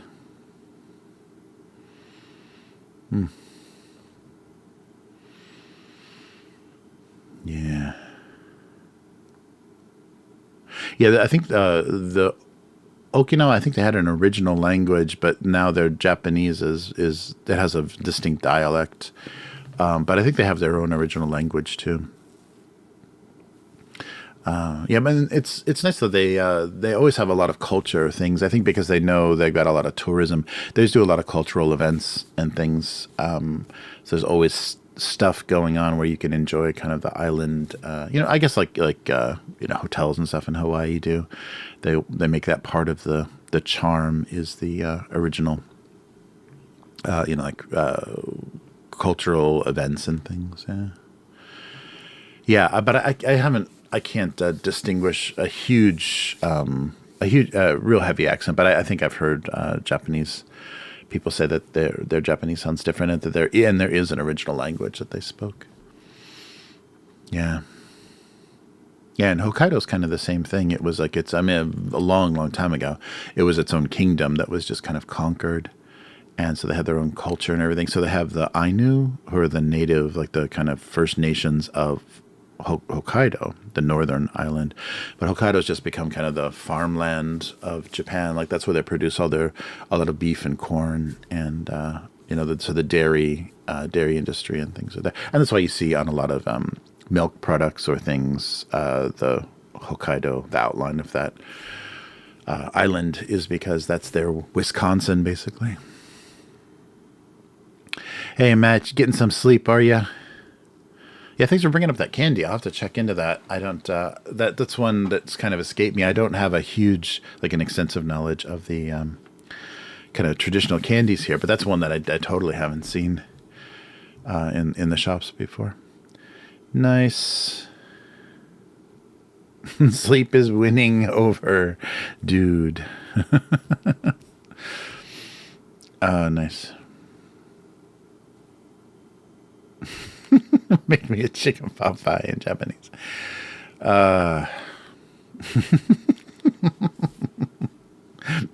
don't think they have. There's not. I think it would just be chicken pot pie in Japanese. They don't have any word for that. There's no. Only KFC has a chicken pot pie. Nice.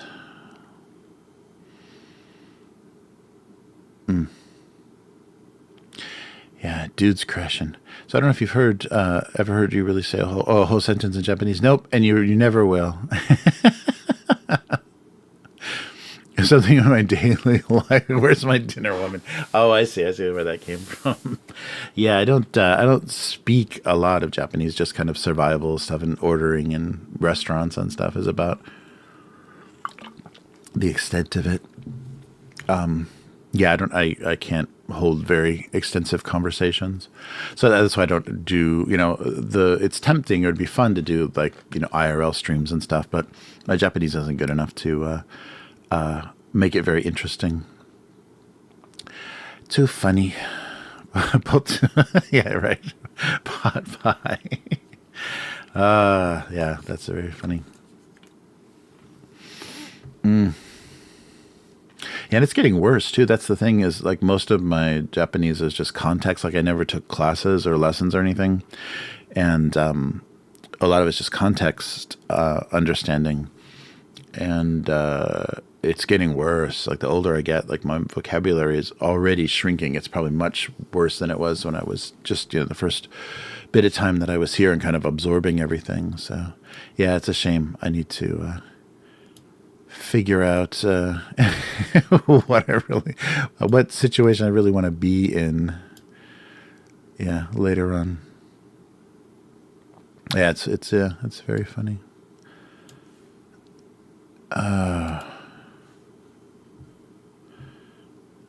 Nice.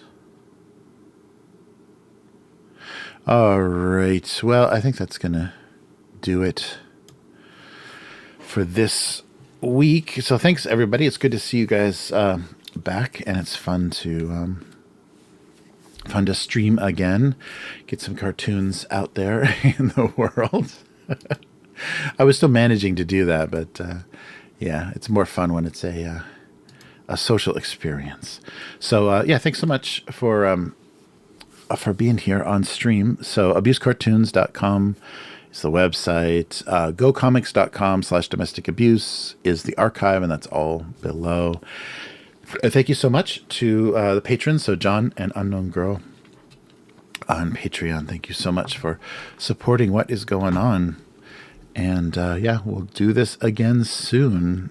And yeah, hopefully we'll find some more delicious apple pie flavored things. So take care, everyone. And we'll do the weekly tomorrow on Upturned Table, and some Blade Runner on my Saturday, your Friday night. So take care and see you soon.